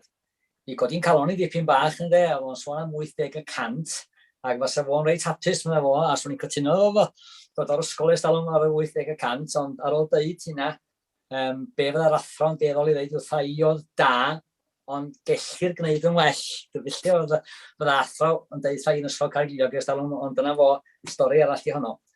Da ni'n fel mae wedi cael ei gyfeirio ato, wrth gwrs, da ni wedi cael 10 mlynedd yn do o bolisi llyfnder gan Llywodraeth Llundain yn anffodus. Dyna da ni wedi cael toriadau diri, a mae rhain o'n ni wedi bod yma a wedi gorfod gwynebu hynny dros y blynyddoedd, ac tydio ddim wedi bod yn hawdd o gwbl na chdi. Ond mae'n braf gweld, wrth gwrs, bod pethau yn dechrau gwella lly. Rwan, da chi'n sôn yn paragraff 13, enghraifft, da chi'n sôn am y rheswm mwyaf dros diffyg meddwl chi, a da chi'n cyfeirio'n benodol wrth gwrs at gwasanaethau oedolion a gwasanaethau plant.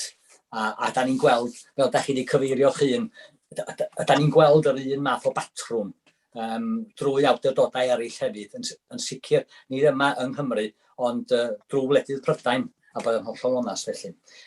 Ond yn sicr, dwi'n meddwl hefo gwasanaethau plant, dwi'n meddwl bod ni'n dechrau dangos y ffordd yma yn Sir Fôn hefo'n polisi o cartrefi clud.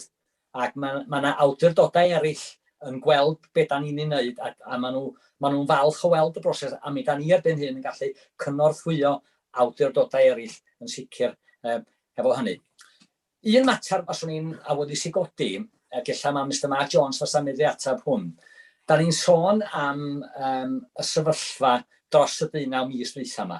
Da ni'n gwybod am y ffordd mae'n gofalwyr ni wedi gweithio mor ddygyn. Maen nhw wedi gweithio, maen nhw wedi rhoi oriau'n iawn, maen nhw ar eu penaglinia, maen nhw wedi gweithio mor galad â hynna, mynd o gartra I gartra yn cynorthwyo y pobl felly. O rwan, da ni'n gwybod bod yna argymhelliad o godiad cyflog o 300 I fod I weithwyr, I ofalwyr yn y sector iechyd.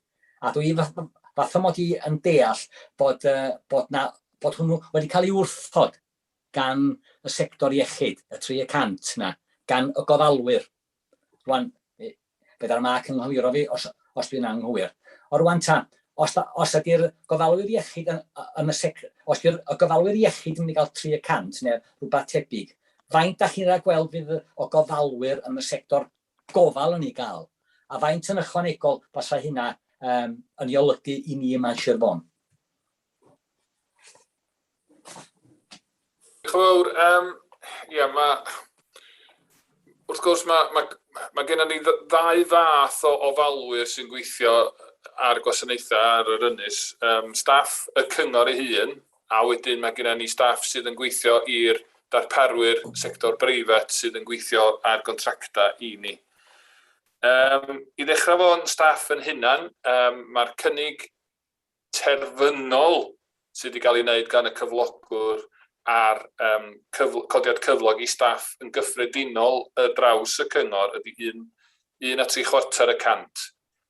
Tydy'r undeba dal heb dderbyn y cynnig yna a dal yn wneud pwyntio fel da chi wedi dweud, wel, mae'r sector iechyd yn cael mwy na yr sector llywodraeth leol a ddylia na fod tegwch rhwng y ddau sector. Y problem sgynno ni, wrth gwrs, fydda ni'n gwahaniaethu yn y codiad cyflog i rei staff. Mae'r staff, mae gennym ni ddau brif gytundeb o ran cyflog, yr athrawon a gweddill y staff. Mae yna un neu ddau ar ei bychan eraill, ond felly fydda ni'n gwahaniaethu a tydio ddim yn benderfyniad i'r cyngor yn unigol. Mae hwn yn gytundeb ar draws Cymru a Lloegr, so mae'r cynghora Cymru a Lloegr i gyd yn rhan o'r un cynnig yma, so gawn ni weld sut mae hwnnw yn chwarae allan. Mae yna, wrth gwrs, ddau fesur o cyflog. Mae gennym ni be maen nhw'n galw'r National Living Wage, sef yr isafswm rhaid i cyflogwyr talu i staff.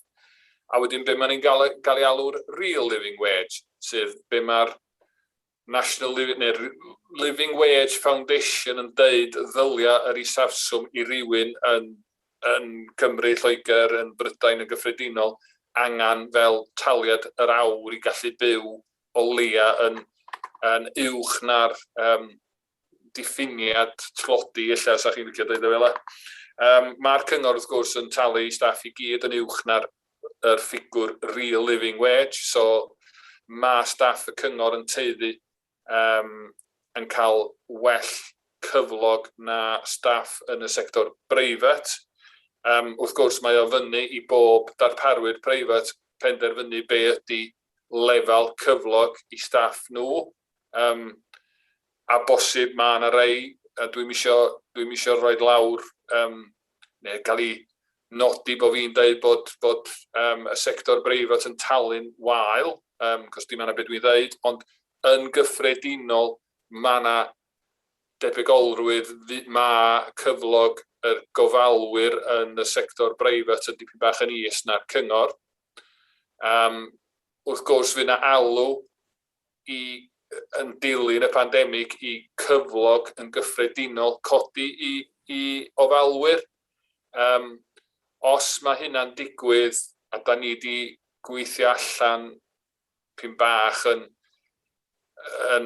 high level ffigwr ydi o, ond os fysa yn darparwyr sector breifat ni yn codi cyflog i staff nhw o yr National Living Wage i'r Real Living Wage, sef talu o gwmpas £5 yr awr yn uwch, a fysa nhw'n pasio'r gost yna ymlaen i'r cyngor wedyn trwy'r ffi da ni'n talu'r awr ar gyfer nhw. Da ni'n ancan gyfrif mae o gwmpas £750,000 ychwanegol i'r cyngor fel cost. So heb help Llywodraeth Cymru yn y setliad, mae o'n anodd iawn i'r cyngor gallu ariannu y fath yna o gynnydd yn costa ni, heblaw, fel dwi'n dweud, bod o'n either yn dod yn y setliad, neu yr unig ffordd arall fysa ariannu ffasiwn godiad ydy wrth gwrs wedi codi treth cyngor. Fysa £750,000 o gwmpas cynnydd digon agos i 200 mewn treth cyngor jyst i ni gynyddu digon o incwm i gyfrio y fath yna o gost ychwanegol. So mae o'n swm sylweddol i ni, a mae o'n mater cenedlaethol, dwi'n meddwl, a mae allan o dilo y cyngor, dwi'n meddwl, i setlio. Mae hyn yn rhywbeth sydd angen i sortio ar draws Cymru, Lloegr ac yn y blaen. Y risg, wrth gwrs, i'r cyngor a'r sector gyfan gwbl ydy bod bobl yn mynd i wneud rhywbeth arall. Mae'n haws gweithio mewn siop am fwy o gyflog a llai o straen llai o waith calad, neu'r fath yna o waith sy'n creu straen meddwl i'r gofalwyr, ydych chi feddwl beth maen nhw wedi bod drwy yn y flwyddyn dwytha, a bosib yna risg sylweddol, byddwn ni methu cyflogi gofalwyr neu ddigon o ofalwyr i gyrraedd gofynion yn yr anghenion da ni angen i gyfrio allan yn cymunedau ni. Diolch yn fawr. Thank you very much. Is there any other further questions? This is just one, Alan, that I would like, and I think I was going to page 7. On page 7 at the bottom of the thing, on the bottom of the page, the council's corporate asset management plan for London buildings for the period 2015 to 2020 is out of date and needs to be updated. What sort of difference would that make then if that was updated? Would that change the figures quite a bit? Well, I suppose given that it's aged now, the aspirations of the council in terms of its assets may well have changed. So it will be an opportunity to look again really at what is the asset base that the council needs, but also it will be an opportunity for Mark and the team to make that obvious link with what the council would desire, but balance that against the affordability without leaving too bad the legacy for the future generations at the same time. So there's a really tough balancing act there. Yeah, thank you. Would it be, yeah, thank you very much indeed. Would it be unfair to ask Mark to comment, or would you rather have time to think about it, Mark? No problem. I'll make a comment. The asset management plan has to set out what we have in terms of buildings and what our future needs are, what the condition of those buildings and assets are, what investment is needed to ensure that they at least are in a condition that is fit for purpose, and then it's for the executive to set out, the strategy moving forward on how many of these buildings we actually need to deliver the services in a modern way. And it may be that we may have to, we may not want the number of buildings we have at the moment because it doesn't fit what the services require moving forward. But there's also an issue of, can we afford to keep the number of buildings we have, given the constraints on capital and the cost of maintaining these assets? It's a balancing act between the two of what we need and then what we can afford to have. And that's where the asset management plan comes in and feeds into the capital strategy. So it's the asset management plan will set out what we need in terms of buildings and what the cost is in terms of maintaining them, and then it links into the capital strategy of what we can afford to maintain and how much budget we can put in the revenue side for repairs and maintenance, and on the capital side for the larger investments. And then you've also then got the added complication, of course, of achieving the carbon reduction, being carbon zero by 2030 or whatever the council sets as its target. That investment will be significant and will require some big changes to some of our buildings to ensure that we achieve that target. And maybe in the course of that assessment, we may come to the conclusion that some buildings, we can't make them carbon neutral, and that would be another reason why some of them may have to go. So there's a lot of issues surrounding asset management that needs to be sorted as we move forward. Thank you very much indeed for that response. Councillor John Griffiths wants to raise a question now. Yeah, sorry, I Thank can't. you. John, I'm very sorry. Yep. No, it's all right, no problem. Thank you, Mr. Chairman. Cwestiwn I Alan Hughes. O dan sylw 10, Dwi'n siŵr bod chi wedi cyfeirio ato fo y blwyddyn dwytha hefyd, lle. Da chi'n dweud mae'r cyngor yn parhau i ddefnyddio cronfeydd wrth gefn i gydbwyso'r gyllideb. Nid yw hyn yn gynaliadwy, ac yn bellach mlaen da chi'n dweud mae o'n lleihau gwydnwch y cyngor i ariannu pwysau cyllidebol nas rhagwelwyd yn y dyfodol. Da chi'n ystyried y system presennol sydd gyda ni yn risg i'r cyngor sydd angen i newid lle fy mater o frys? Diolch. Fel nes I sôn am wrth fynd drwy'r adroddiad, mae ffigwr o ryw 300,000 arian wrth gefn wedi ariannu cyllideb 2021-2022. Mae'n siŵr gen I beth o'n i'n adlewyrchu ydy rhyw 2-3 mlynedd yn ôl pan oedd y tueddiad o gorwario cronfeydd yn gostwng ag ati, swn I ddipyn mwy pryderus adag ynny na byddwn ni heddiw. Yr unig bryder ar ôl heddiw mae'n siŵr gen I ydy drwy ariannu fo o'r cronfeydd yna, mae o'n golygu angen i'w ariannu o rwla eto flwyddyn nesaf, bod o'n adnabod arbedion, bod o'n codi treth y cyngor.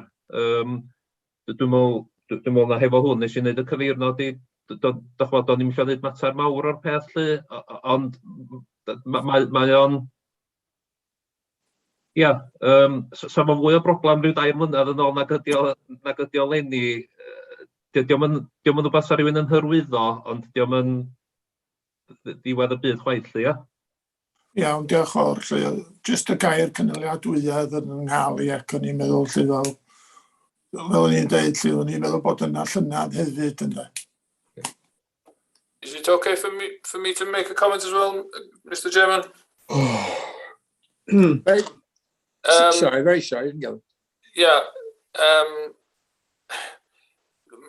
Dwi di cynghori yr aelodau, dwi'n meddwl I mi fod yma na tydi defnyddio arian wrth gefn fel ffordd o gydbwyso'r gyllideb ddim yn strategaeth cynaliadwy tymor hir, ond pe gafodd y gyllideb I osod flwyddyn dwytha, o'n i'n ymwybodol bod yn balansa ni yn debygol o fod mewn sefyllfa lot cryfach ac oedd gynna ni dipyn bach o sgôp I ddefnyddio rhywfaint o'r balansa. Tydi 300,000 ddim yn swm, yn termau gyllideb y cyngor, tydi o ddim yn swm mawr iawn. Oedd gynna ni, o'n i'n ymwybodol o arbedion oedd am ddod yn y flwyddyn wedyn fysa ni'n gallu defnyddio mwyn llenwi'r bwlch na wedyn. Oedd gynna fi 300,000 o arbedion o'r gontract cinio ysgol, o'n i'n gwybod oedd yn dod yn y flwyddyn ariannol nesaf. So oedd hynna yn ariannu y gap na be oedden ni wedi defnyddio'r arian wrth gefn mewn un swm heb gorfod edrych am doriadau pellach. So oedden ni di ffactro hwnnw mewn ac o'n i wedi cynghori y pwyllgor gwaith ar hynna, wel, ia, fedrwch chi ddefnyddio'r balans 300,000 flwyddyn yma, ond fydd na arbedion o'r gontract cinio am ddim, cinio ysgol, wneith ddod I mewn I lenwi'r bwlch na yn y flwyddyn nesaf. Symud ymlaen I gyllideb flwyddyn nesaf, sef 22-23, eto na ni wneud asesiad o'r sefyllfa, ond y strategaeth ydy mwy neu lai I beidio defnyddio balansa heb law os gyda ni'n dewis arall, ond fyddai'n trio cael yr aelodau pwyllgor gwaith I gytuno ar cynnig ar y gyllideb fydd ddim yn defnyddio balansa mwyn cydbwyso y gyllideb os ydyn ni ysgoi hynna. Dwi'n dweud 100% fyddwn ni medru, mae'n dibynnu sut mae pethau'n gweithio o ran ffigurau gan Llywodraeth Cymru a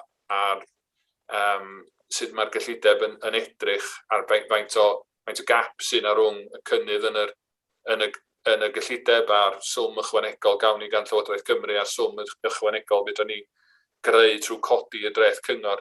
So mae o'n mater o gweld agosach at yr amser sydd mae'r ffigurau'n gweithio allan, ond yn gyffredinol fyswn ni ddim yn cynghori y pwyllgor gwaith i ddefnyddio balansa a dwi ddim yn meddwl bod am fod yn rhan o unrhyw strategaeth tymor hir y cyngor i ddefnyddio balansa flwyddyn ar ôl flwyddyn jyst i gyd-bwyso'r gyllideb. Cos unwaith ydych chi wedi defnyddio nhw un waith, maen nhw wedi mynd ydy. Diolch. Diolch yn fawr iawn, Mark. Thank you, Mr. Chairman. Thank you very much. Does that bring it, is there any can I see any other hands up, or is, I think that brings, I think it's what we really need to do now is to approve these financial sustainability assessment. Can I have a proposer and a seconder to accept this report? Cynnig, Gwilym. Gwilym. I'll second that, Mr. Chairman. That's Richard, is it? Yeah. Right, so we can just go around. It's John Griffiths. Derbyn, accept. Dylan Rees. Derbyn, accept. Alan Roberts. Derbyn. And Dilwyn Evans. Dilwyn Evans. Accept, thank you. Thank you. I think that we move on now to the item 7, which is the progress review of the North Wales Growth Deal, the North Wales Economic Ambition Board. Were you doing this again, Mr. Alan Hughes, or you're passing this on to? I can certainly say a few words about the report, Chair. Is there somebody to respond to the comments? I know that Alwyn Williams is also on the call, so maybe if Alwyn can follow my comments or consider taking questions from the members. Is he here? She is here. Yes. Hello.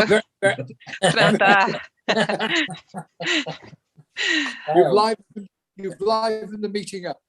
I'm very sorry. No problem. Yes, I'm here and very happy to take any questions. Yeah, absolutely. Very sorry. Diolch, Alwyn. Okay. Diolch fod yn fyr iawn efo'r adroddiad yma. Y prif neges ydy adroddiad positif, sawl elfen o sicrwydd i'r Pwyllgor Archwilio, ac yn y cyfnod gath yr adroddiad i chytuno, rydan ni'n adnabod bod cyfleon i barhau i ddatblygu'r trefniadau efo'r fargen twr. Swn i'n neidio i dudalen 7, da ni'n adnabod bod yna fframwaith Llywodraethu clir mewn lle. Roedd ar y pryd rhai elfennau i'w gwireddu. Neidio i dudalen 10, roedd yn amlwg i ni bod y swyddfa rheoli portffolio gydna'r adnoddau, a pam roedd bylchan cael ei adnabod yn yr adnoddau oedd ar cael iddyn nhw. Mae'r bylchan yn cael ei llenwi ac adnoddau'n rhoid i lle fel bod hyn oedd angen i'w datrys wedi'w datrys. A wedyn ar dudalen 3 ar 10, mae'n amlwg bod llwyddiant y fargen twf yn ddibynnol ar nifer o ffactorau allnewid a bod angen cadw hynny'n flaengar wrth symud ymlaen gyda'r fargen. Da ni wedi gwneud 6 cynnig gwella. Maen nhw ar adroddiad, maen nhw ar dudalen 5 o'r adroddiad, ond yn lle bod fi'n sôn am yr rheini, dwi'n bod ydy wan yn gyfle i fi roi drosodd i Alwyn gael dweitha chi ffordd mae wedi datblygu ers yr adroddiad o bosib. Ie, diolch yn fawr. Diolch yn fawr, Alan. Dwi'n meddwl bod o'n deg i ddeud bod pethau'n symud yn eitha sydyn a hyd yn oed ers i'r adroddiad gael ei gyflwyno, da ni wedi ymateb i nifer o'r argymhellion sydd wedi cael ei cynnig yn yr adroddiad.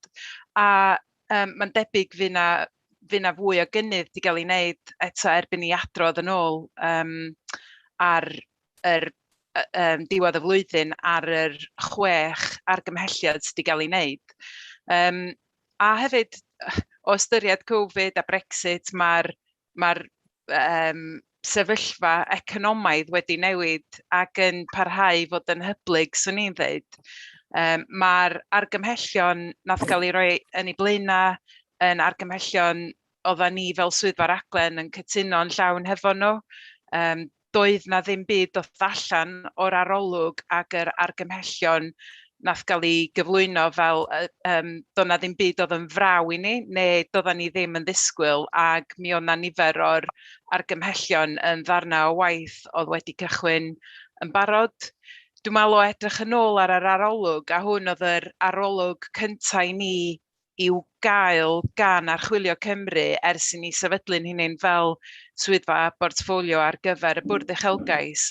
Doedden ni ddim yn hollol sicr be fydda'r broses yn gynnig yn ôl, ond dwi'n meddwl o adlewyrchu mi oedd y broses yn un defnyddiol ofnadwy. Mae'n eitha gadarnhaol i gael barn drwy arolwg fel hyn a hefyd cynigion ar welliant, lle da ni fel tîm newydd di bod yn hollol rhoi ffocws ar yrru pethau ni blaenau. Mae'n eitha, dwi'n meddwl oedd o'n broses eitha gadarnhaol i ni a defnyddiol i gael yr argymhellion yma, a mi fyddan ni'n paratoi adroddiad ychwanegol erbyn diwedd y flwyddyn i adrodd yn ôl ar gynnydd yn erbyn y 6 o argymhellion sydd wedi cael ei gynnig. Thank you very much. I'm looking now for any hands up.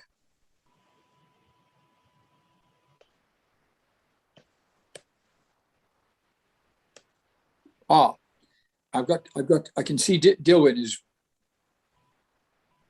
The floor is yours, Dilwyn. He's on mute, Mr. Chairman. Yeah.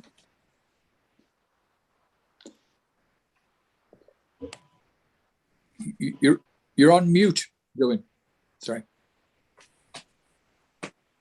I wanted to thank you. I think that's one of the features of Zoom that'll go down in history. You're on mute. I just wanted to ask, have any projects actually started? Shovels gone into the ground? No, not shovels into the ground yet, but we have presented 3 outline business cases to the Economic Ambition Board now. Those 3 outline business cases have been recommended by the board to move forward to the next phase of business case development, which is the final business case development. So there are 3 projects that are now moving forward into final business case, which involves the procurement process. We're looking, in terms of shovels in the ground, we're looking at the end of this year, possibly into next year, before actually construction work can start. There's a tendency at the moment for prices to rocket. Is that likely to cause some problem? Yeah, I think it's been recognised across all growth deals throughout the UK, actually, that the availability of resources, the availability of construction material and skills required is a huge potential risk. As with any major project or programme, we are recognising and managing those risks and making an assumption that the economy, in the most, I think there's a chance that the economy will settle before we are in the phase of procurement where the majority of our spending sort of happens. But again, we're working against the set of assumptions because the economy has been so volatile. That the benefit, I think, of working on a growth deal where there are many other growth deals across the UK and in Scotland, Ireland and Wales that we can learn from and sort of share and take on board best practice. That there's going to need to be intervention in the market to ensure that we can move these projects forward, because it is going to be a risk that we possibly can't mitigate. And we don't want to be in a situation where we have to de-scope a project, because we've set out the value that we want to get for North Wales through the growth deal, and that's what we intend to derive from the investments we make. Barriers such as rising costs, availability of skills and materials will play against this, but will be managed as with all of the risks and issues that we have. Thank you. Do you envisage any planning problems? That there will be planning considerations. There are construction projects in the most. I think the key thing is to work with the project sponsors and the local authority planning teams early enough in the process, actually, so that we recognise what potential risks and issues are, how they may delay us or challenges, and then work through each of those in turn. You're always going to get planning concerns or considerations, but I do feel that the growth deal is something that there is an appetite to see these projects come in, because they've been designed to deliver growth opportunities and jobs, and the economy needs that. So hopefully nothing that will prevent us from moving things forward. Thank you very much. Thank you. I can't. Are there any more? Yeah. Yn y lle cyntaf, gai ddiolch i Alwe Williams am ei adroddiad I ni, ac am adrodd yn llawn. Da ni wedi dod yn hen ffrindiau erbyn hyn, achos mae'n ymwelydd weddol gyson, dweud y gwir, a Pwyllgor craffu partneriaeth ac adfywio. Ac yn wir, da ni'n sôn am gynlluniau arbennig yn yma wrth gwrs yn tydan. Da ni'n gweld bod yna 6 awdurdod ar draws gogledd Cymru. Ac mae rheolwyr y byd twf yma, mae nhw'n adrodd yn rheolaidd i'r 6 awdurdod. Dwi'n sydd da chi'n neud o, dweud y gwir, da chi'n 6 sir ar hyd a lled y gogledd. O gynnon un adroddiad pan oedd I gwybod. Mi roedd Mrs Anne Morgan, y prif weithredwr, amser Dylan Williams yn cyflwyno adroddiad I ni. Ond rwan ta, sôn yda ni yn y pen draw am 2036 ynde. Dyna di'r ddelfryd I weld hynna o swyddi, ta 4,000 o swyddi. Dyna da chi'n obeithio erbyn 2036. Wan, beth sydd o ddiddordeb I ni, ella bod rhai aelodau yma ddim wedi cael y cefndir yda ni ar y Pwyllgor craffu ni, Mr Alun Roberts a finna, yda ni wedi cael. Ond fydda fo ddim yn beth drwg I chi just cyfeirio at y cynlluniau sydd o ddiddordeb I ni yma yn Sir Fôn. A dwi'n meddwl yn benodol at y cynllun Morlais.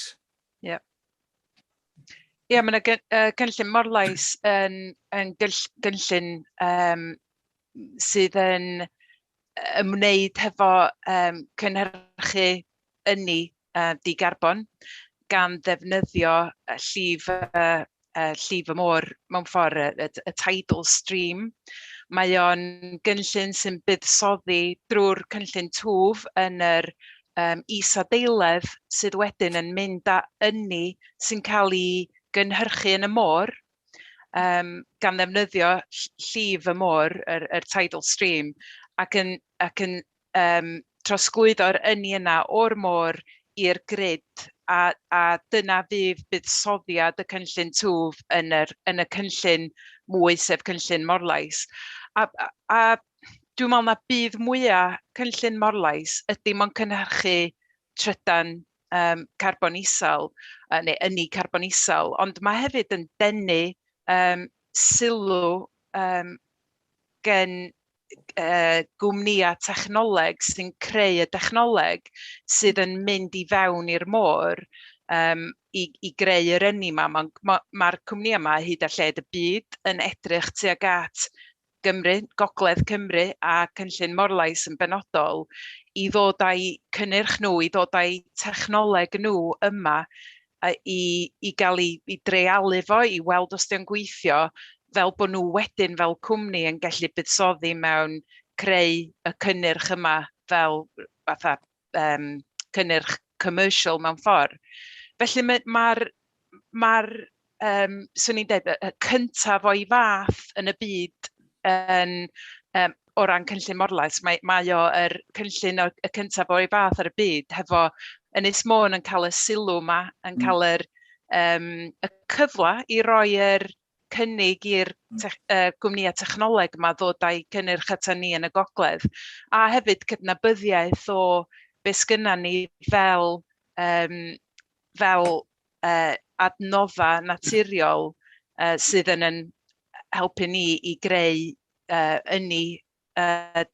carbon isel.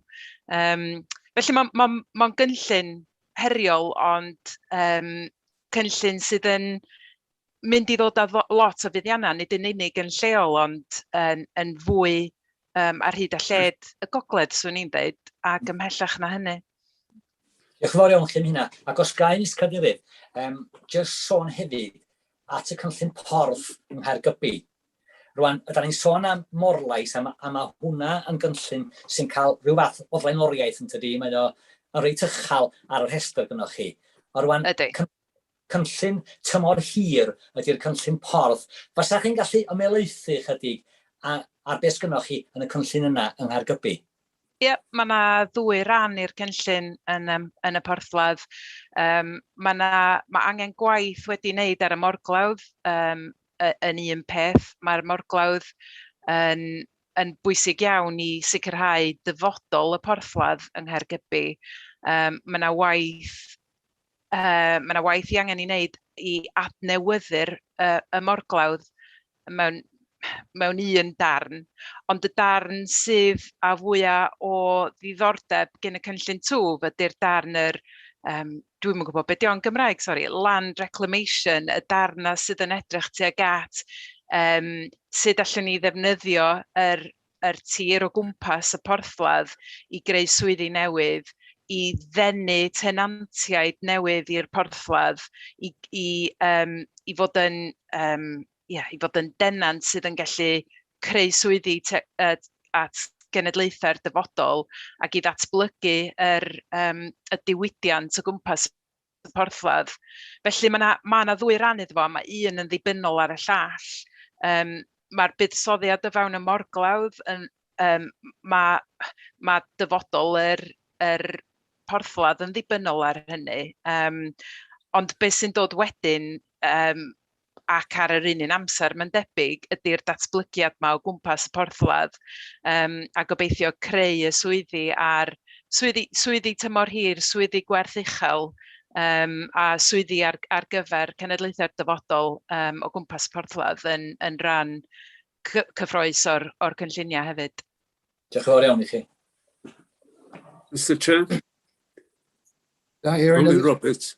Yes. Diolch, Mr Cadeirydd. Fel Archwilio yn sôn am y cyfarfod loi, mae rhaid ni fod yn hollol onest. Mi oedd nifer o'r cynghorwyr oedd yn bresennol yn y cyfarfod yna. Chydig bach yn bryderus o ddarllen y ddogfen o'n blaenau ni, sef yr adroddiad chwarter un. Dwi'n gwybod bod hi'n ddyddiau cynnar iawn, ond mi oedd yna sawl prosiect enghraifft ar ei holi, ac oedd hynny'n achosi pryder. Ac un o'r penderfyniadau wnaethon ni oedd yn union be mae Audit Cymru wedi wneud. Oedden ni'n teimlo bod yna risgiau fan hyn a bod eisiau uwchafu hyn o fewn gwaith y bwrdd felly. Da chi wedi cyfeirio, mae'n broblem naturiol efo'r farchnad lafur, deunyddia a phob math o bethau bellach. Ac un pryder o gynna i ydy, yn wahanol ambell gynghorwydd, ia, dwi yn i weld y prosiectau yma yn cael ei gwireddu, ond efo costau cynyddu ac yn y blaen, fyddan nhw'n union beth ni wedi gobeithio gael, so fyddan nhw chydig bach yn eilaidd yn y pen draw, a ddim yn dod â gwerth arian i ni. Da chi wedi sôn am orglodd yma, bod un peth yn dibynnu ar y llall. Mae yna nifer o'r rhain, mae yna farc cwestiwn weithiau, be fedrith gael ei gyflawni oherwydd bod pethau allan o'n dwylo ni ar adegau. Ond dwi'n hynod o falch bod Llywodraeth Cymru wedi uwchraddu y busnes risg yma, cos mae yna risgiau enwedig yn y byd economaidd yn y byw yn fo bellach. Diolch. Na, yn bendant, a mae yna restr risgiau yn ei le, a hefyd, da ni'n parhau rwan i adrodd yn ôl i'n bwrdd portffolio ni cyn mynd ymlaen i'r bwrdd uchelgais ar y risgiau ac yn benodol ar ddod â fwy o wybodaeth yn ei flaen ar gyfer yr prosiectau yna sydd yn dangos mwy o risgiau na'r lleill, mwyn bod ni'n gallu ymdrin ar risgiau'n hollol agored a gwneud penderfyniadau priodol ar y pryd ar sut i gael y bydd allan o'r buddsoddiad. A beth wedyd wrtham ni ddoe oedd bod chi'n edrych fel da chi wedi cyfeirio at ambell i fwrdd uchelgais yn Iwerddon yn Alban sydd o'n blaenau ni o ran pa beth maen nhw wedi cychwyn. A bod chi'n dysgu yn fanna o be maen nhw wedi brofi ac yn arbennig dechrau'r drafodaeth ella. Da ni'n gwybod faint o arian sy'n y pot, ond ella bod eisiau dechrau'r drafodaeth efo Llywodraethu Cymru a'r Llundain.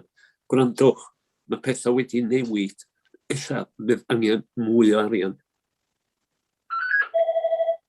Ie, mae'n wir bod ni'n, mae yna grŵp yn ei le erbyn hwan o swyddfeydd portffolio ar hyd a lled, Cymru, yr Alban ac Iwerddon, a da ni yn rhannu arfer dda yn eitha aml. Un o'r pethau dwi'n meddwl sydd yn her nesaf i ni ydy rhoi strategaeth yn ei le sydd yn dangos sut da ni'n mynd i ddod â buddsoddiad y sector breifat i mewn i hyn hefyd. Mae gennym ni gytundeb yn ei le rwan hefo y ddwy lywodraeth i roi 120 miliwn yr un i fewn i'r cynllun twf Gogledd Cymru, ond mae hynny ar sail buddsoddiad gen y sector breifat hefyd. Felly mae'r strategaeth yno yn ddarn o waith sydd ar fynd ac yn wir, da ni'n trio'n gorau i ddysgu gen y cynlluniau twf eraill, be sydd wedi gweithio a be sydd ddim, a be fysa'r arfer dda i ddod i fewn i strategaeth y Gogledd.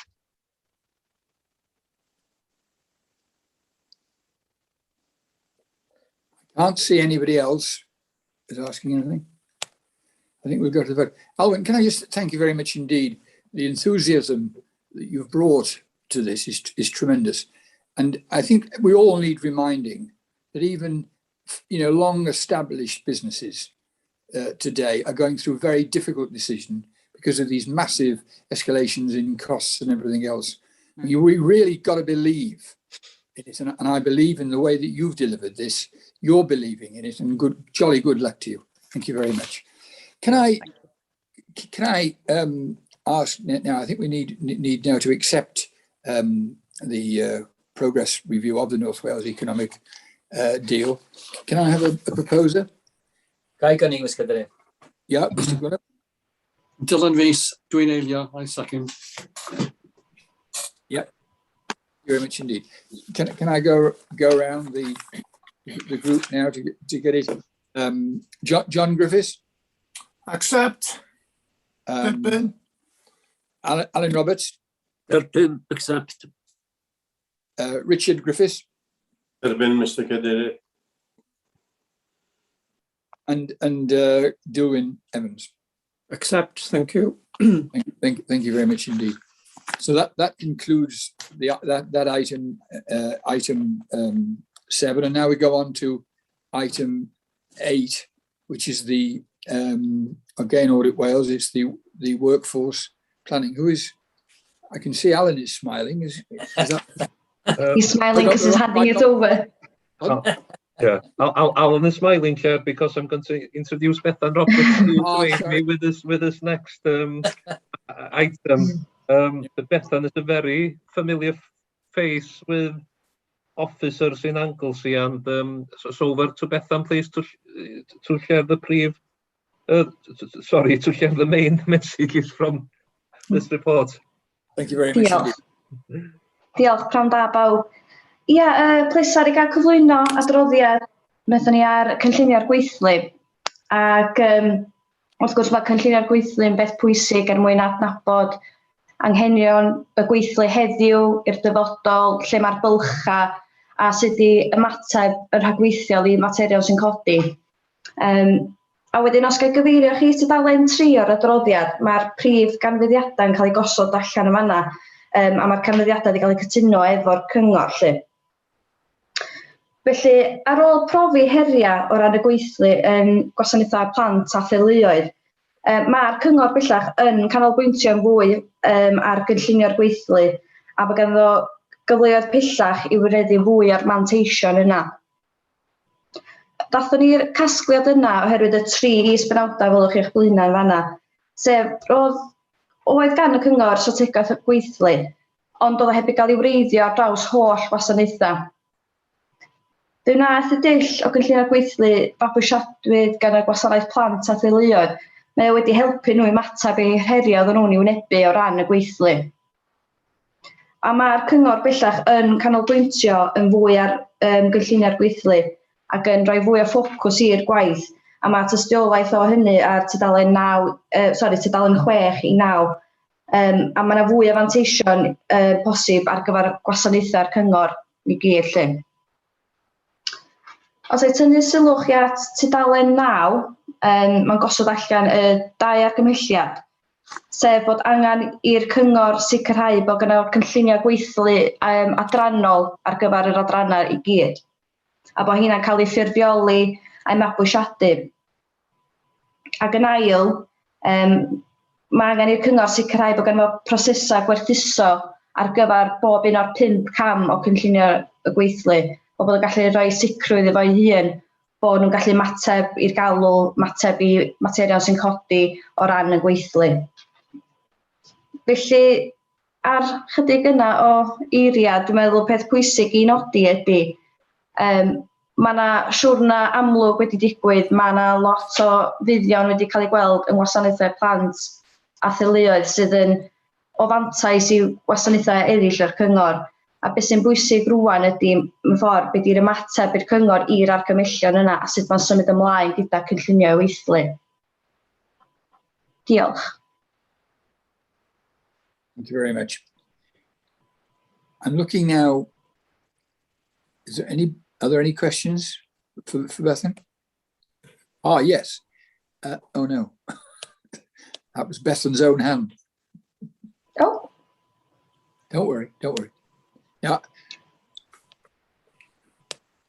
I think you've impressed them, Bethan. I don't think there's. Oh, yeah, no, I've got Dilwyn. Yep, sorry, Dilwyn. I just want to make a little point about on paragraph 8, that's on page 5. It stated that the turnover in the department decreased by 9% between 2017 and 2020. What you mean, I think, is 9 percentage points. It's actually a 45% improvement. Yes, I understand what you say. So, yes, the turnover was 20% at the point in 2017, and at 2020 that was at 11%. Yeah. That is 45% better. It's 9 percentage points. Yeah. But it's 45% better. Just the maths, sorry. Thank you. Mr Cadeirydd? Yes, Gwilym. Rydw i'n mynd i ddadlau hefo Mr Dilwyn Evans, efo ffigurau. Dwi'n siŵr bod o'n fwy o arbenigwr yn y maes hwnnw nag ydw i yn sicr. Ond yn sicr, mae beth sydd wedi cael ei gyflwyno i ni yn hollol gywir wrth gwrs. Da chi'n dod nôl i 2017. A dwi'n meddwl y bydda'r awdurdod yn cydnabod fe gawson ni adroddiad berniadol y pryd hynny ar yn gwasanaethau plant. A fe benderfynwyd mi ddaru'r arweinydd newydd ar y pryd benderfynu, wel, mae rhaid mynd i'r afal ar broblem yma a fe sefydlwyd panel gwella gwasanaethau plant. Ac mae'r canlyniad i weld yn yr adroddiad yma tydi, beth sydd wedi digwydd, a pethau wedi gwella yn aruthrol. Mae rhywun yn canfod wrth gwrs yn hanesyddol, ac yn wir, os edrychwch chi ar y sefyllfa mewn sawl awdurdod, mi ydych chi'n cael gweithwyr cymdeithasol hefo gwasanaethau plant, isio symud yn ei blaenau, isio mwy o her os leciwch chi lle. Ond mi roedd y ffigwr, mi roedd y sefyllfa yn Sir Fôn yn annibyniol yn sicr ar y pryd lle. Ond fel bod ni'n cyfeirio yn gynharach, mae bethau wedi gwella'n aruthrol yn y gwasanaethau plant yn Sir Fôn. Ac dwi'n gwybod bod yr awdurdod erbyn hyn yn cynorthwyo awdurdodau eraill yng Nghymru. Dwi'n cofio mynd i helpu un awdurdod penodol yn y canolbarth a roes i gyflwyniad iddyn nhw ar be oedd wedi digwydd yn Sir Fôn a be oedd yn gweledigaeth ni. A mae'r weledigaeth honno wedi cael ei gwireddu erbyn hyn, diolch i'r drefn. Ond diolch i chi am yr adroddiad. Thank you very much. I can't see anybody else. I think we do. No, Dilwyn's hand is, yes. I've come back to, has there been any management response to this report, please? Well, we have discussed the recommendations with the council and they've accepted the recommendations, but I'm not sure if one of the officers is on this call.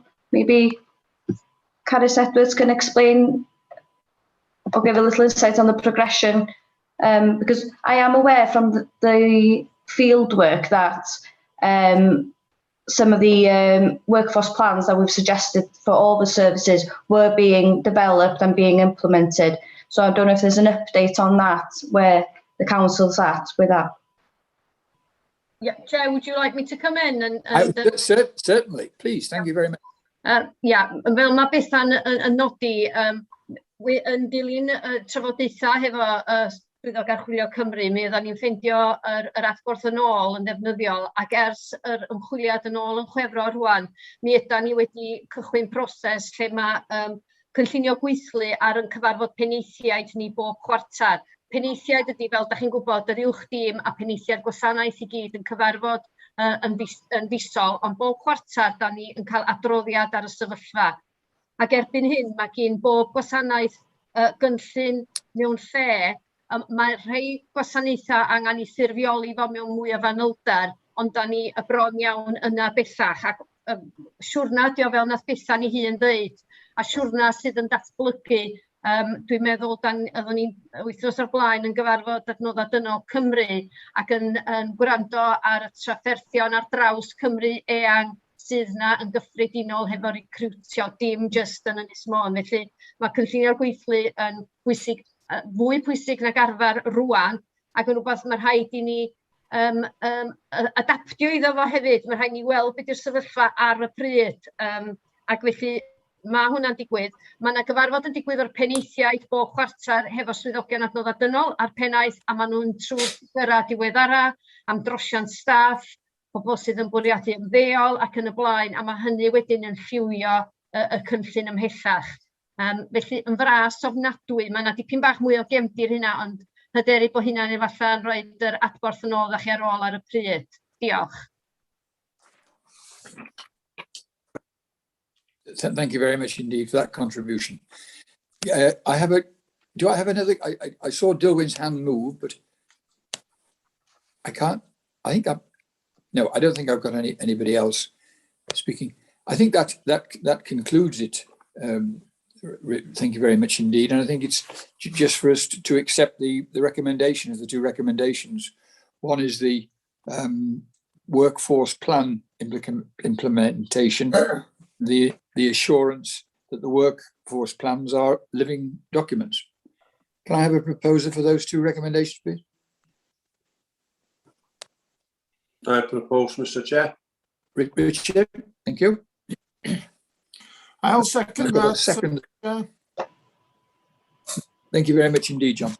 So if we could just go around the table. Dylan Rees.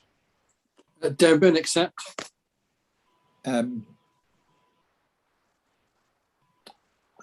Alan Roberts. Derbyn, accept. Yeah. Dilwyn Evans. Accept. Thank you. Thank you very much indeed. I think thank you very much indeed, Bethan, for that, and also for Keris's contribution as well. I think now we move on to item 10, which is the Audit Wales report and recommendations sent to myself by the audit for Wales, Derwyn Owen. Who is going to?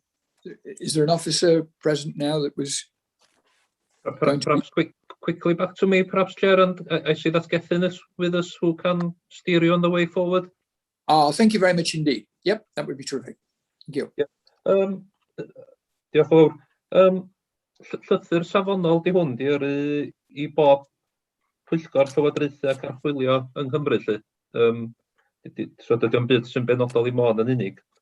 Ac beth sydd wedi dod yn amlwg ydy mae yna sawl haen i waith Archwilio Cymru. Mae'r gwaith lleol da ni'n neud, ac ella dwi wedi dod yn wyneb cyfarwydd i chi yn yr blynyddoedd dwytha'n efo fo. Ond hefyd, wrth gwrs, mae gynnon ni'n astudiaethau cenedlaethol, astudiaethau llywodraeth lleol a gwaith thematig da ni'n neud. Ac bwriad y llythyr i bob pwrpas ydy atgoffa ni o bwysigrwydd bod angen i'r Pwyllgor Archwilio bod yn ystyried holl hynau o waith Archwilio Cymru, ond hefyd o waith rheoleiddwydd yr eraill yn y maes, lly. Ac be di hwn i ryw radda ydy ryw atgoffa ni o'r angen i bagu trefn o godi ymwybyddiaeth o holl waith Archwilio Cymru a'r rheoleiddwyr hefo'r Pwyllgor Archwilio, lly. Mae'n rhywbeth mae Gethin Morgan a fi wedi bod yn trio symud Archwilio Cymru ac cyngor, dim y cyngor sy'r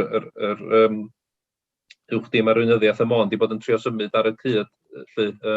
A felly drosodd i Gethin i sôn chydig bach am y ffordd ymlaen o bosib. Thank you very much. Diolch yn fawr, Alan. Jyst i roed sicrwydd i chi fel Pwyllgor. Da ni wedi cydnabod yn sgil y llythyr bod yna adolygiadau cenedlaethol ac adolygiadau lleol yn bodoli ar draws y pist yn flynyddol.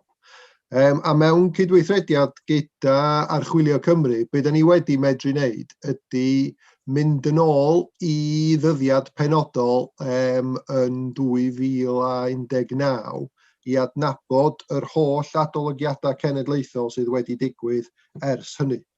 Ac mae'r gwaith yn mynd rhagddi ar hyn o bryd i fedru rhoi diweddariad blynyddol i chi fel Pwyllgor yn ymateb ni fel corff i'r holl adolygiadau cenedlaethol yna. So, da ni'n gobeithio ac yn gweithio tuag at dod ar diweddariad yna i'ch sylw chi yn eich cyfarfod nesaf chi yn mis Rhagfyr, neu i'r cyfarfod yn mis Rhagfyr, os ydy hynna yn iawn gyda chi. Yn ychwanegol i hynny, be da ni hefyd wedi wneud ydy ceisio ffurfioli y broses a'r ffordd o ddilyn argymhellion lleol, a da ni newydd gael trafodaeth ar ddau ohonyn nhw efo cynllunio'r gweithlu, drwy'r system for action, yr un sy'n cael ei ddefnyddio yn bresennol i reoli a sicrhau gweithrediad yn erbyn ein adolygiadau mewnol ni sy'n digwydd trwy'n tîm archwilio mewnol. So dyna di'r sefyllfa bresennol, a dyna lle da ni arni ar hyn o bryd. Da ni'n bwriadu dod ag rhyw fath o adroddiad i chi erbyn mis Rhagfyr sydd yn cyfarch y pwyntiau dwi newydd i'w amlygu ac dangos i chi yr hyn sy'n cael i'w wneud yn erbyn yr adolygiadau gwahanol. Thank you very much, Gethin. Do I have anybody? I can't see any hands moving anywhere. No, I think No, I think it needs to vote. No, thank you very much indeed for your contributions. I think that I need somebody to propose the motion that we accept this letter of the Audit Wales reports on their recommendations, and I'm looking for a proposer. Happy to propose, Mr. Chairman. Alan Roberts. Alan Roberts is proposing it, and I want a seconder. I'll second that, Mr. Chairman. And Richard is going to second it. Thank you very much indeed. If I can just quickly go around. That's Dylan Rees again. Yeah, Derbyn y Llythyr. Thank you. Gwilym. Derbyn. Richard Griffiths. No, I've got wrong, have I? It should be Alan Roberts. Is it Richard Griffiths you didn't support? You say you there, Mr. Caderi. Yes. Yeah, I'm very sorry. It's Alan Roberts that I missed out. I propose, Mr. Chairman. Thank you. And Dilwyn Evans. Accepted. Thank you very much indeed. John Griffith also accepts. Oh, thank you, John. How could I miss you?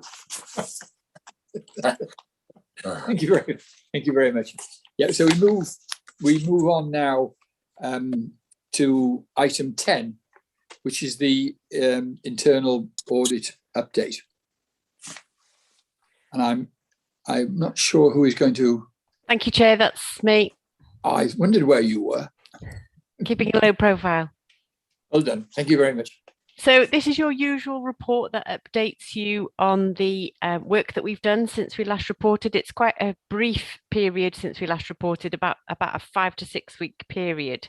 I won't hang about because it's already been a very long meeting, so I'm mindful that you'd want me to get through this as quickly as possible. So I'll do a whistle-stop tour. So in that short period there, we've finalised 2 reports, the first being housing allocations and the second being a follow-up. The first housing allocations was an audit that the executive asked us to look at. They were concerned about poor performance in the area specifically of reletting void properties and asked us to look at the performance indicator to see if that performance indicator was appropriate or there was in fact a problem in the service. We therefore chose the following key question as our marker. Does the council have adequate arrangements in place to ensure that processes for managing empty or void properties and reletting them to new tenants are both economic and efficient to maximise rental income and effective to ensure the properties are let to the right tenant and meet the required quality standards? Our review concluded overall that yes, we could give reasonable assurance that this was being met. Specifically with regards to the appropriateness of the performance measure, what we found is that the housing service over the years has changed its vision for its housing stock. It aims to get the right tenant into the right property at the right time.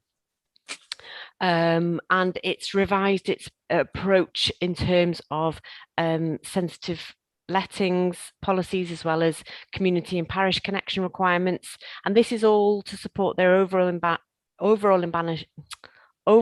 ambition to improve community cohesion, increase sustainability of tenancies, and consequently reduce the overall number of void properties. As you can see, this will not align with how quickly you can relet a void property. All these are going to take a long time to get the right tenant in the right property at the right time. So the actual performance measure doesn't reflect the vision of the service. And so that's why the poor performance was being seen. So we advised the service to relook at their performance measure in that area, so that it does align with the vision for the service in their allocation of housing. We also highlighted there was an absence of a performance measure to highlight the council's ambitious target for purchasing, renovating and letting former council properties with a view to increasing its housing stock and the provision of social housing options on the Isle of Anglesey. So we recommended that the service look at the a performance measure that would actually demonstrate their performance in that area. So we raised 6 risks, which we agreed with management, and we've together developed an action plan for addressing those risks, and that's included in a separate document. Hasn't you will have seen that the full report to this would have been attached to your pack. Does anybody have any questions on housing allocations before I move on? Chair Dylan Rees has Councillor Rees has his hand up. That's right, excellent. Thank you, Marion. Yes, I've read the attached report. I've got a follow-up question as well, but first of all, in relation to the attached report, just picking out one of the things it said was the inability of the council's housing management system, namely Orchard, to perform some aspects of the void process, and has resulted in the service adopting and operating separate processes and systems concurrently, causing inefficiency and duplication. So are we going to be able to upgrade the software in the Orchard system to sort of be able to sort of resolve that issue, or can't we resolve it? What is the position? I think it's been a long-standing issue with the housing management system, Orchard. They are working on adapting it to best suit their needs or to be fit for purpose. But I think that particular issue, I don't think there's much they can do about it. I don't know, Ned Michael, the head of housing, is actually on the call. I don't know if he wants to add anything to that or contradict me. Ie, pnawn da. Mae wir I ddeud yndi, mae gyda ni system y gwybodaeth Orchard ydy o ran reolaeth tai lly. A da ni wedi bod yn buddsoddi'n sylweddol iawn dros y misoedd dwytha yn uwchraddio ohono. A mae gyda ni system newydd yn dod I mewn I rym yn yn dechrau mis Hydref rwan lly, mwyn trio wneud y broses yn haws yr accused ydy hwnnw. Ond mae'n anodd iawn I gael yr holl systema ac y gefnogaeth hefyd rili o ran gwasanaeth technoleg gwybodaeth bach sydd gan y cyngor am rhaid ni gystadlu am radnoddau I wneud y gwelliannau hefyd lly. Diolch yn fawr iawn, Ned, am yr ymateb. Mae gen I fi un cwestiwn arall, Marion, sef dwi ddim eisiau codi mwy o pwyntiau sydd yn yr adroddiad. Ydych chi wedi pwyntio allan bod yna issues eraill ydych chi wedi nodi, a bod yna cynllun gweithred wedi cael ei cytuno ar. Doedd y cynllun gweithred heb wedi atodi, ond I ddim, os mae hynny cangymeriad, neu dyn ni ddim fod I weld y cynllun gweithred, ond dim ond yr adroddiad ei hun yn image I gweld, a dim cynllun gweithred. That's correct, Councillor Rees. The action plan is only shared with management. When it's a reasonable assurance, it's just shared with the head of service and management as an operational plan. The only time we would bring an action plan to the audit committee is when it's a limited assurance, and you would need the assurance that there is an action plan and the things that are being done to address those issues and risks. When it's reasonable assurance, we don't think it's a good use of your time to trawl through an action plan. Thank you very much. I've got one more hand up, and that is Dilwyn. I just want to ask Marion, looking at these 2 updates, where they both shifted from what was limited assurance now to reasonable assurance. And when I look at the levers process, where there are no major risks, and the housing allocations when there are 3, as well as 3 moderate, why has that now become reasonable assurance? To me, it looks like limited still. If I can draw your attention to paragraph 9, and that says, while they pose a risk to the service's ability to meet its performance targets in the area, we are satisfied they are containable at service level. So it's only if we think that it needs a wider either referral to SLT, to the senior leadership team, or it's a cross council issue that we would put it as a limited assurance. So in terms of that in itself, it wouldn't have a significant enough impact on the council as a whole. So therefore, that's why it's got a reasonable assurance. It's not a scientific, I think we've had this conversations many times in the past. It's not a scientific issue. So it's not about numbers, it's about the issues, and it's a qualitative assessment rather than a quantitative assessment. Yeah, thank you. But does it now appear that the orchard system is not fit for purpose and there should be a search for an alternative set of software? I think the head of housing did mention that it's later on in the year. I think they are moving to a new system. I think we have had problems for a number of years with Orchard, and there's had to be significant workarounds to make it work. They do have a project to look at that. And I think, as Ned said, they'll be moving at the end of the year. Thank you. Can I just dod I mewn yn fanna, rhag creu unrhyw gam ar Yes. Mae system Orchard yn cynnwys holl weithgareddau ni fel y gwasanaeth tai, bod yn cynnwys yr ochr rhentu, yr ochr cynnal chadw, yr ochr gosod, a hefyd rheoli stada. Eto, sgynnon ni ddim bwriad o gwbl o symud i ffwrdd o'r Orchard yn ei chyfanrwydd, ond be da ni yn ei wneud ydy da ni'n prynu modiwl ychwanegol sydd yn mynd i alluogi ni i reid gwell trefn ar y gwaith, trefnu ailosod tai pan maen nhw'n dŵad yn wag. So hwnnw da ni yn symud yn ei flaen, nid symud i ffwrdd o'r Orchard yn ei gyfanrwydd. Thank you. Is that, I don't think there's any other hands up. And I'll move on then, Chair. So the next report we completed in the period was the levers process, and it's as per the protocol we have, where we've only given a limited assurance for the area, we will do a formal follow-up in its entirety of all the recommendations.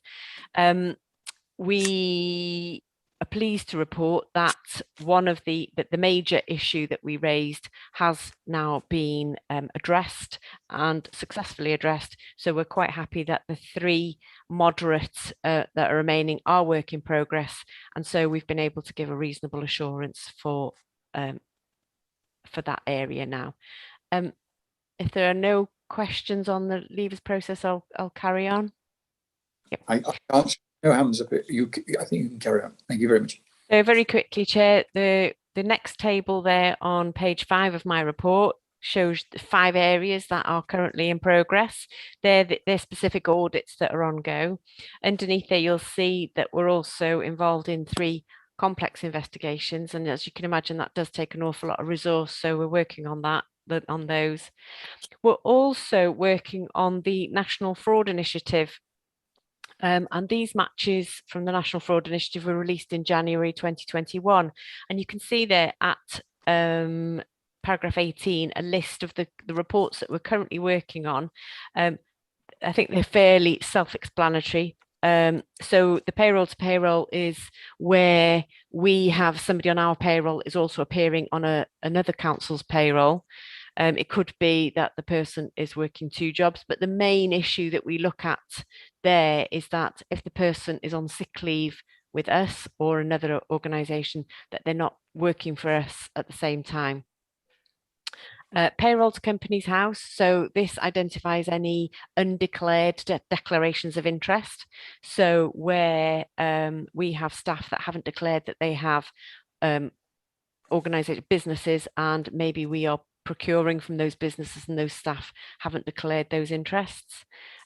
Payroll to creditors is a similar thing where our staff are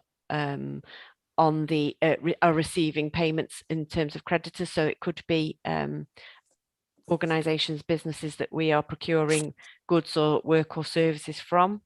The deceased persons to blue badges is where we've had notification that people still have a blue badge but are unfortunately deceased, and so we work to cancel those badges and inform the blue badge service that they should be cancelled.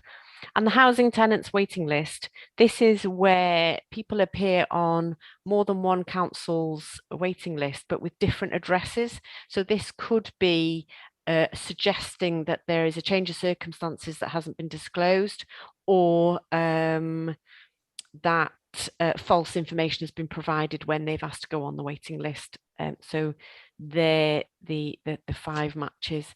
We'll report this in the outcome of these investigations next year when we've done all the match checking. Outstanding actions is coming to you as a separate detailed report this time. At Appendix 1, you can see the dashboard, and it's notable there are currently no overdue actions. So it's a really pleasing situation to be in. There are 31 actions due at the end of September, so in 9 days' time. And there's a great deal of work going on at the moment to work with services to make sure that those issues and risks are addressed. Nanette will be going through that detailed report with you straight after my report. So finally, that leads me on to our priorities for 2021-22. And as you'll see, under our current capacity, we are recruiting for 1 member of staff. The closing date was yesterday. I can report that we have had some applications. We'll be looking at them this week to assess the candidates' appropriateness, and we'll be going forward to hopefully interview and be able to recruit from the applications we've had. In the meantime, we're using the money from the vacancies towards funding the IT audit programme. So we're able to buy in some specialist expertise audit work to bring us assurance, and some other specific pieces of work that I've managed to outsource. Our short to medium-term priorities are that we will look at the new red and amber residual risks that are on the risk register, the corporate risk register. And there are 6 risks that we haven't looked at in over 2 years. So we'll be focusing on those as well. And we'll also be actively promoting the addressing of the outstanding internal audit issues and risks. As I mentioned, there's 30 odd, which is about half of what we've got are due for implementation at the end of September. So there's a lot of work to do there. In the longer term, a review of the management of fraud risk last year identified some work that we needed to do, and there were 3 actions there. So I'm hoping that they will be addressed in the long term by the end of this financial year anyway. The dashboard, so it's very, very, very small, the Appendix 1, the outstanding action dashboard. You can zoom in and it will be a little bit clearer, but as I said, Nanette will be discussing this in more detail with you in the next item. If you have any questions, Chair, that concludes my item. I'm happy to answer your questions. Thank you very much. I've got one hand up at the moment, and that is Dilwyn. I just think that on page 5, to have a heading National Fraud Initiative is not for us to read, but more the fraudsters. Isn't it the National Counter Fraud Initiative? No, it is actually the National Fraud Initiative. It's the NFI. It's referred to. It's the organisation is called the National Fraud Initiative. It trips off the tongue a little bit easier than NCFI, I suppose. NFI. The message sounds wrong. Thank you. I can't see anybody else's hand up. I think that could well conclude that. Thank you very much indeed, Marion. Thank you.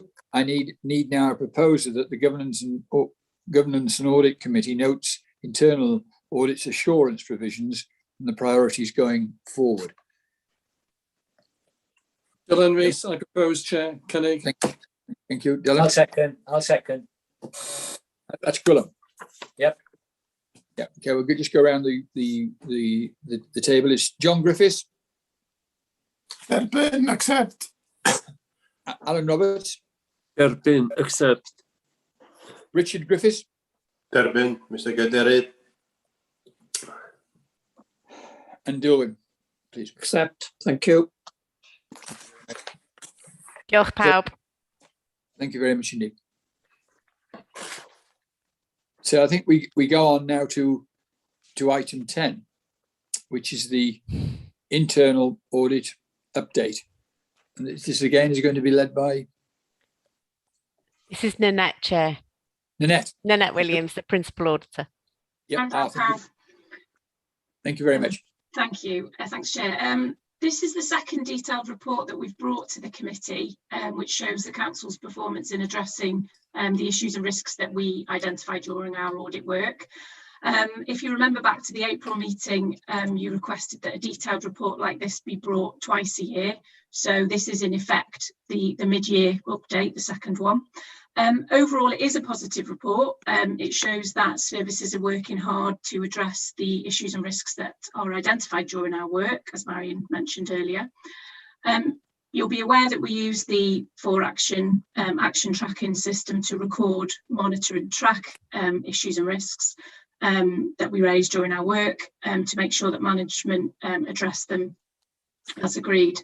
And you'll be familiar with the dashboard that we use, as Marion shares it within her update reports. And this really, since the upgrade that we had on the 4Action system, enables us to effectively track actions very quickly when they become due.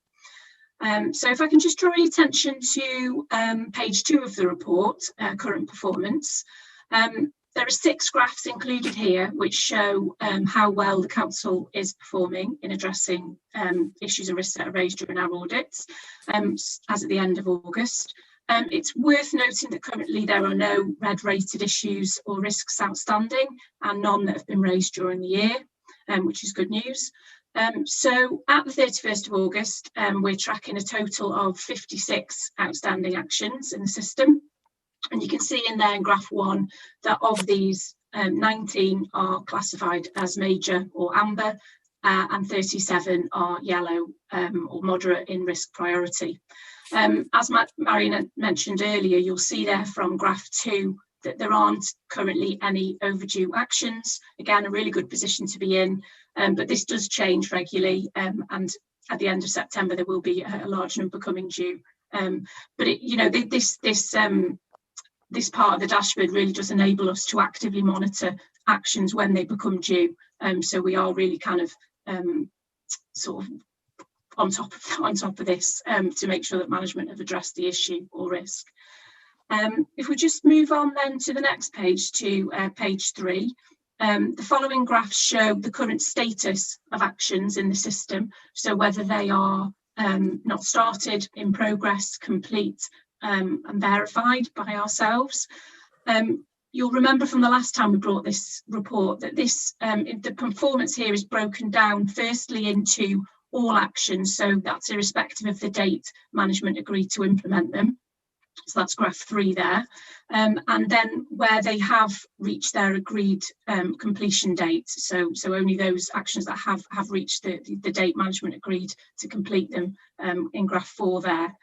So in graph 3, the red portion of not started actions, they relate to issues raised during 2 audits. The first payments, supply maintenance, and the second corporate parenting panel. But all of these are actions that haven't reached their due date yet. So it's likely that work is well underway in addressing them, but we haven't had an update yet from management because they're not due. In graph 4, again, like I said, this only includes the actions that have reached their agreed completion date. And this shows that where due, 100% have been addressed. We've been able to verify virtually all of these to make sure that we're happy that the action taken actually addresses the original risk raised. So we do a quality assurance on that to make sure that we're happy with what's been done. There are a small number in there, you can see in the green portion of graph 4, that haven't been verified yet. These relate to an audit of payment, supply, maintenance, which we are scheduled to formally follow up in January. So as part of that work, we'll carry out that check, that verification, to make sure that we're happy with the actions taken. It is important to note here, included in the paragraph 11 there, that we do sometimes extend target dates on occasions. but this is only when the service can demonstrate a legitimate reason for the extension. And certainly this year, with services, particularly frontline services, still responding to the pandemic and the impact that that's had, we have extended several target dates during that time. If I can just take you on to page 4 of the report, the first graph 5 shows the breakdown of actions in terms of when they were originally identified, so the year that the original audit took place. And you can see that the majority of outstanding actions do relate to the last couple of financial years, but there is one dating back to 2016-17. This relates to the need for services to provide assurance that their procurement activity is effective as part of the annual service challenge process. And we have been assured by management that this will be addressed in time for the next service challenge process in November. And this one's quite tricky really, because there is a relatively sort of narrow window to address this, and if that for whatever reason is missed, we have to wait another year in order to do that, but hopefully that will be addressed shortly. It was raised when we last brought this report to the committee that it would be useful for you to see the age of actions in the context of their risk priority, so whether they are amber, yellow, etc. So in graph 6 there, this shows which year all the amber or major rated actions relate to. And you can see that they are much more recent, so we haven't got the old ones in there that are amber, and they date back no further than the 1920 financial year. And I think this demonstrates that management are prioritising addressing the higher risk actions that we raise. And this is also shown in Appendix 1, which gives a detailed update of all the outstanding amber or major related actions. And again, you can see there that they are from more recent audits. Ultimately, though, we do endeavour to pursue all outstanding actions to make sure that they are completed and action's been taken and management have addressed them. Appendix 1 is, as I've said, a detailed update for all the major or amber rated issue risks that we are currently tracking that have yet to be completed. I won't go through this in any great detail, but just to say really that within the current status, for a lot of them, it shows the percentage that the action is complete. In many cases, you know, it is sort of 80–90%, and so I think this just shows again that work is well underway in addressing these major rated issues and risks. That's what I wanted to say really, so I'm happy to take any questions that you've got on the report. Thank you very much. Right. I can't see any hands up at the moment.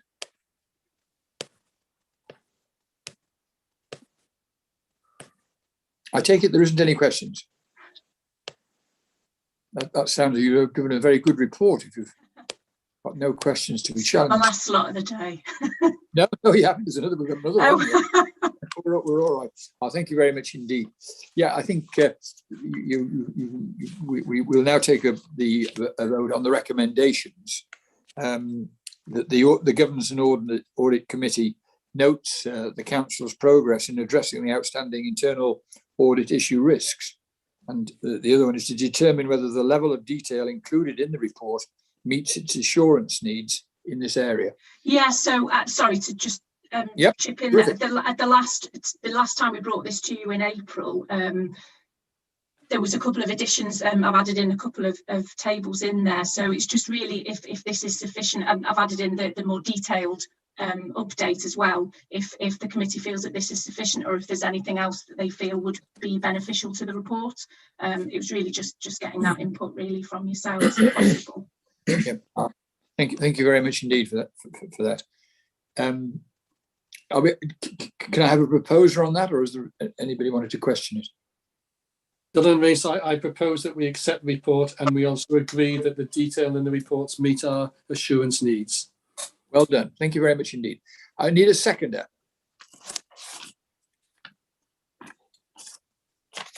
Happy to second that, Mr. Chairman, Alan Roberts. Thank you very much indeed, Alan. I will just go around quickly, and that's John Griffiths. Derbyn yr argymhellion, accept the recommendations. Dylan Rees proposes, indeed. Alan Roberts. Oh no, Alan Roberts. Sorry. Yeah, I was going to say. Yeah, sorry. Chairman. Yeah, Dylan Rees. I proposed. We'll get it right in a second. Gwilym Owen. Derbyn. Richard Griffiths. He sent a message in the chat, Chair, that he had Councillor Griffith had to leave. Oh, thank you very much indeed. And then is Dilwyn. Accept. Yeah. So that concludes that item. Thank you very much indeed. And I think we go on to almost the final item, and that is the forward work programme? Yes, Chair, that's me. It's just you agreed this at your meeting on 25th of May. There were some minor amendments at your next meeting on the 20th of July. There's been an additional meeting added in for the finalised statement of accounts and annual governance statement. So as you can see there's an extra meeting slotted in, and in bold you can see the two new the reports that are going there that have moved. That's all it was, Chair, just for you to see it. To note it, yeah, very minor amendments. Yeah. I think everybody will have seen those now. I think the Marion has explained they're in the bold type, aren't they? Yeah. We just need to accept the forward work programme, and I'm going to make particular note of who proposes it and who seconded. I'll propose it. Oh, good boy, Gwilym. And I now need a seconder. John Griffith, I'll accept, or a second rather. Thank you, John. So Dylan Rees. Derbyn, accept. Alan Roberts. Derbyn, accept. Richard is not here, so and it's just Dilwyn Evans. Accept. Thank you. Thank you very much indeed. So that we've now accepted that report.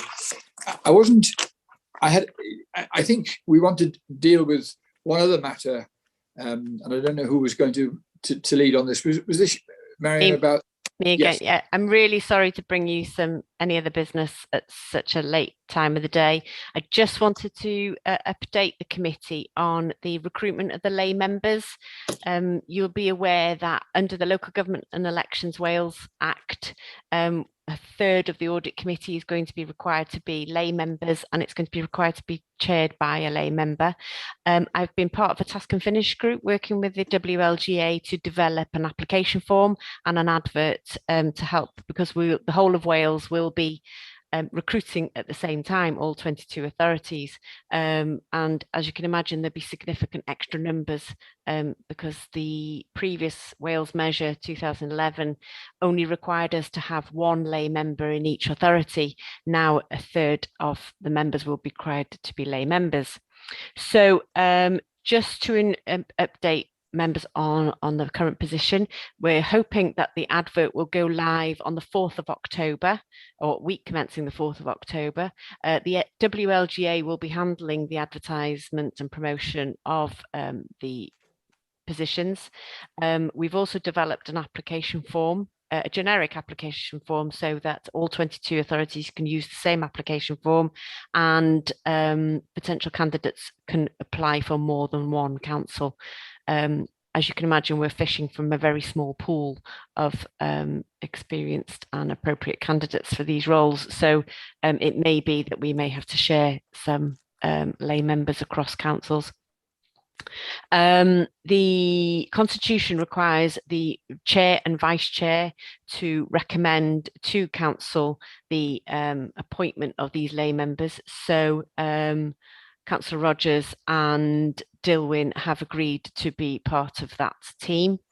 We're hoping that we will be doing that towards the end of this calendar year for those independent members to be in place, to be agreed by yourselves, I think, in the February audit committee, so that they're in post by the May 2022 deadline. that's all, Chair. I'm happy to answer any questions anybody has on the recruitment of the lay members.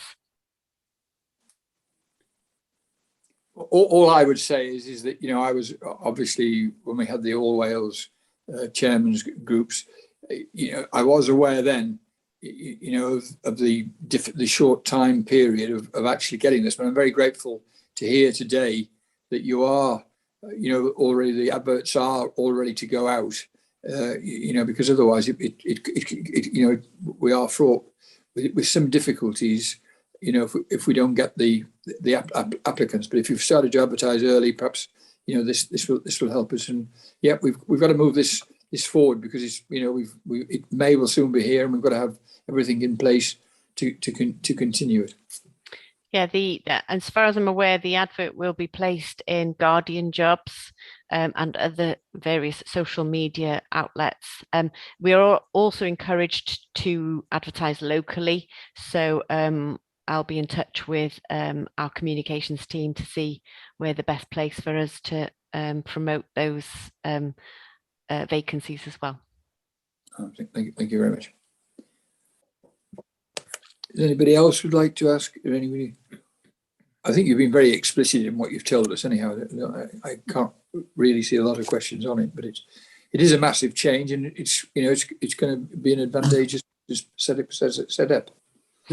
Chair and Yes. Marion, can I just suggest, I noticed that Gareth Williams, the local democracy reporter, had left the meeting about half an hour ago, so he's missed this item, and it would be perhaps worth contacting him for him to report on this issue and sort of publicise the fact that we are looking to recruit additional lay members. Mm-hmm. I think that's a very good idea. What would you'd recommend our media person to send? Yeah. Him? Yeah. I'll contact Gethin and ask him to send him something. Yeah, I think that's a very positive way, because we need as much publicity as we can get to draw, you know, these very able people to come and join us. Apologies, he's still here. Oh. Sorry, Gareth. Oh. He must have gone for a panhead, I'm sure. Yeah, all right. Oh, he'll have heard it from the horse's mouth now. Then that's fine. I think we are now going to call the meeting to an end. It's been a long meeting, and I think all of us would like to thank the people who have, you know, all the contributors. The very high standard that we've had, and I think there's been some very good questions and involvement. And it's, you know, thank you very much indeed. It has gone on for a long time, and with that, I'm now going to bring the meeting. I suppose that we always take it all for granted as our committee officer, and how much thank you indeed for all your work, what you do.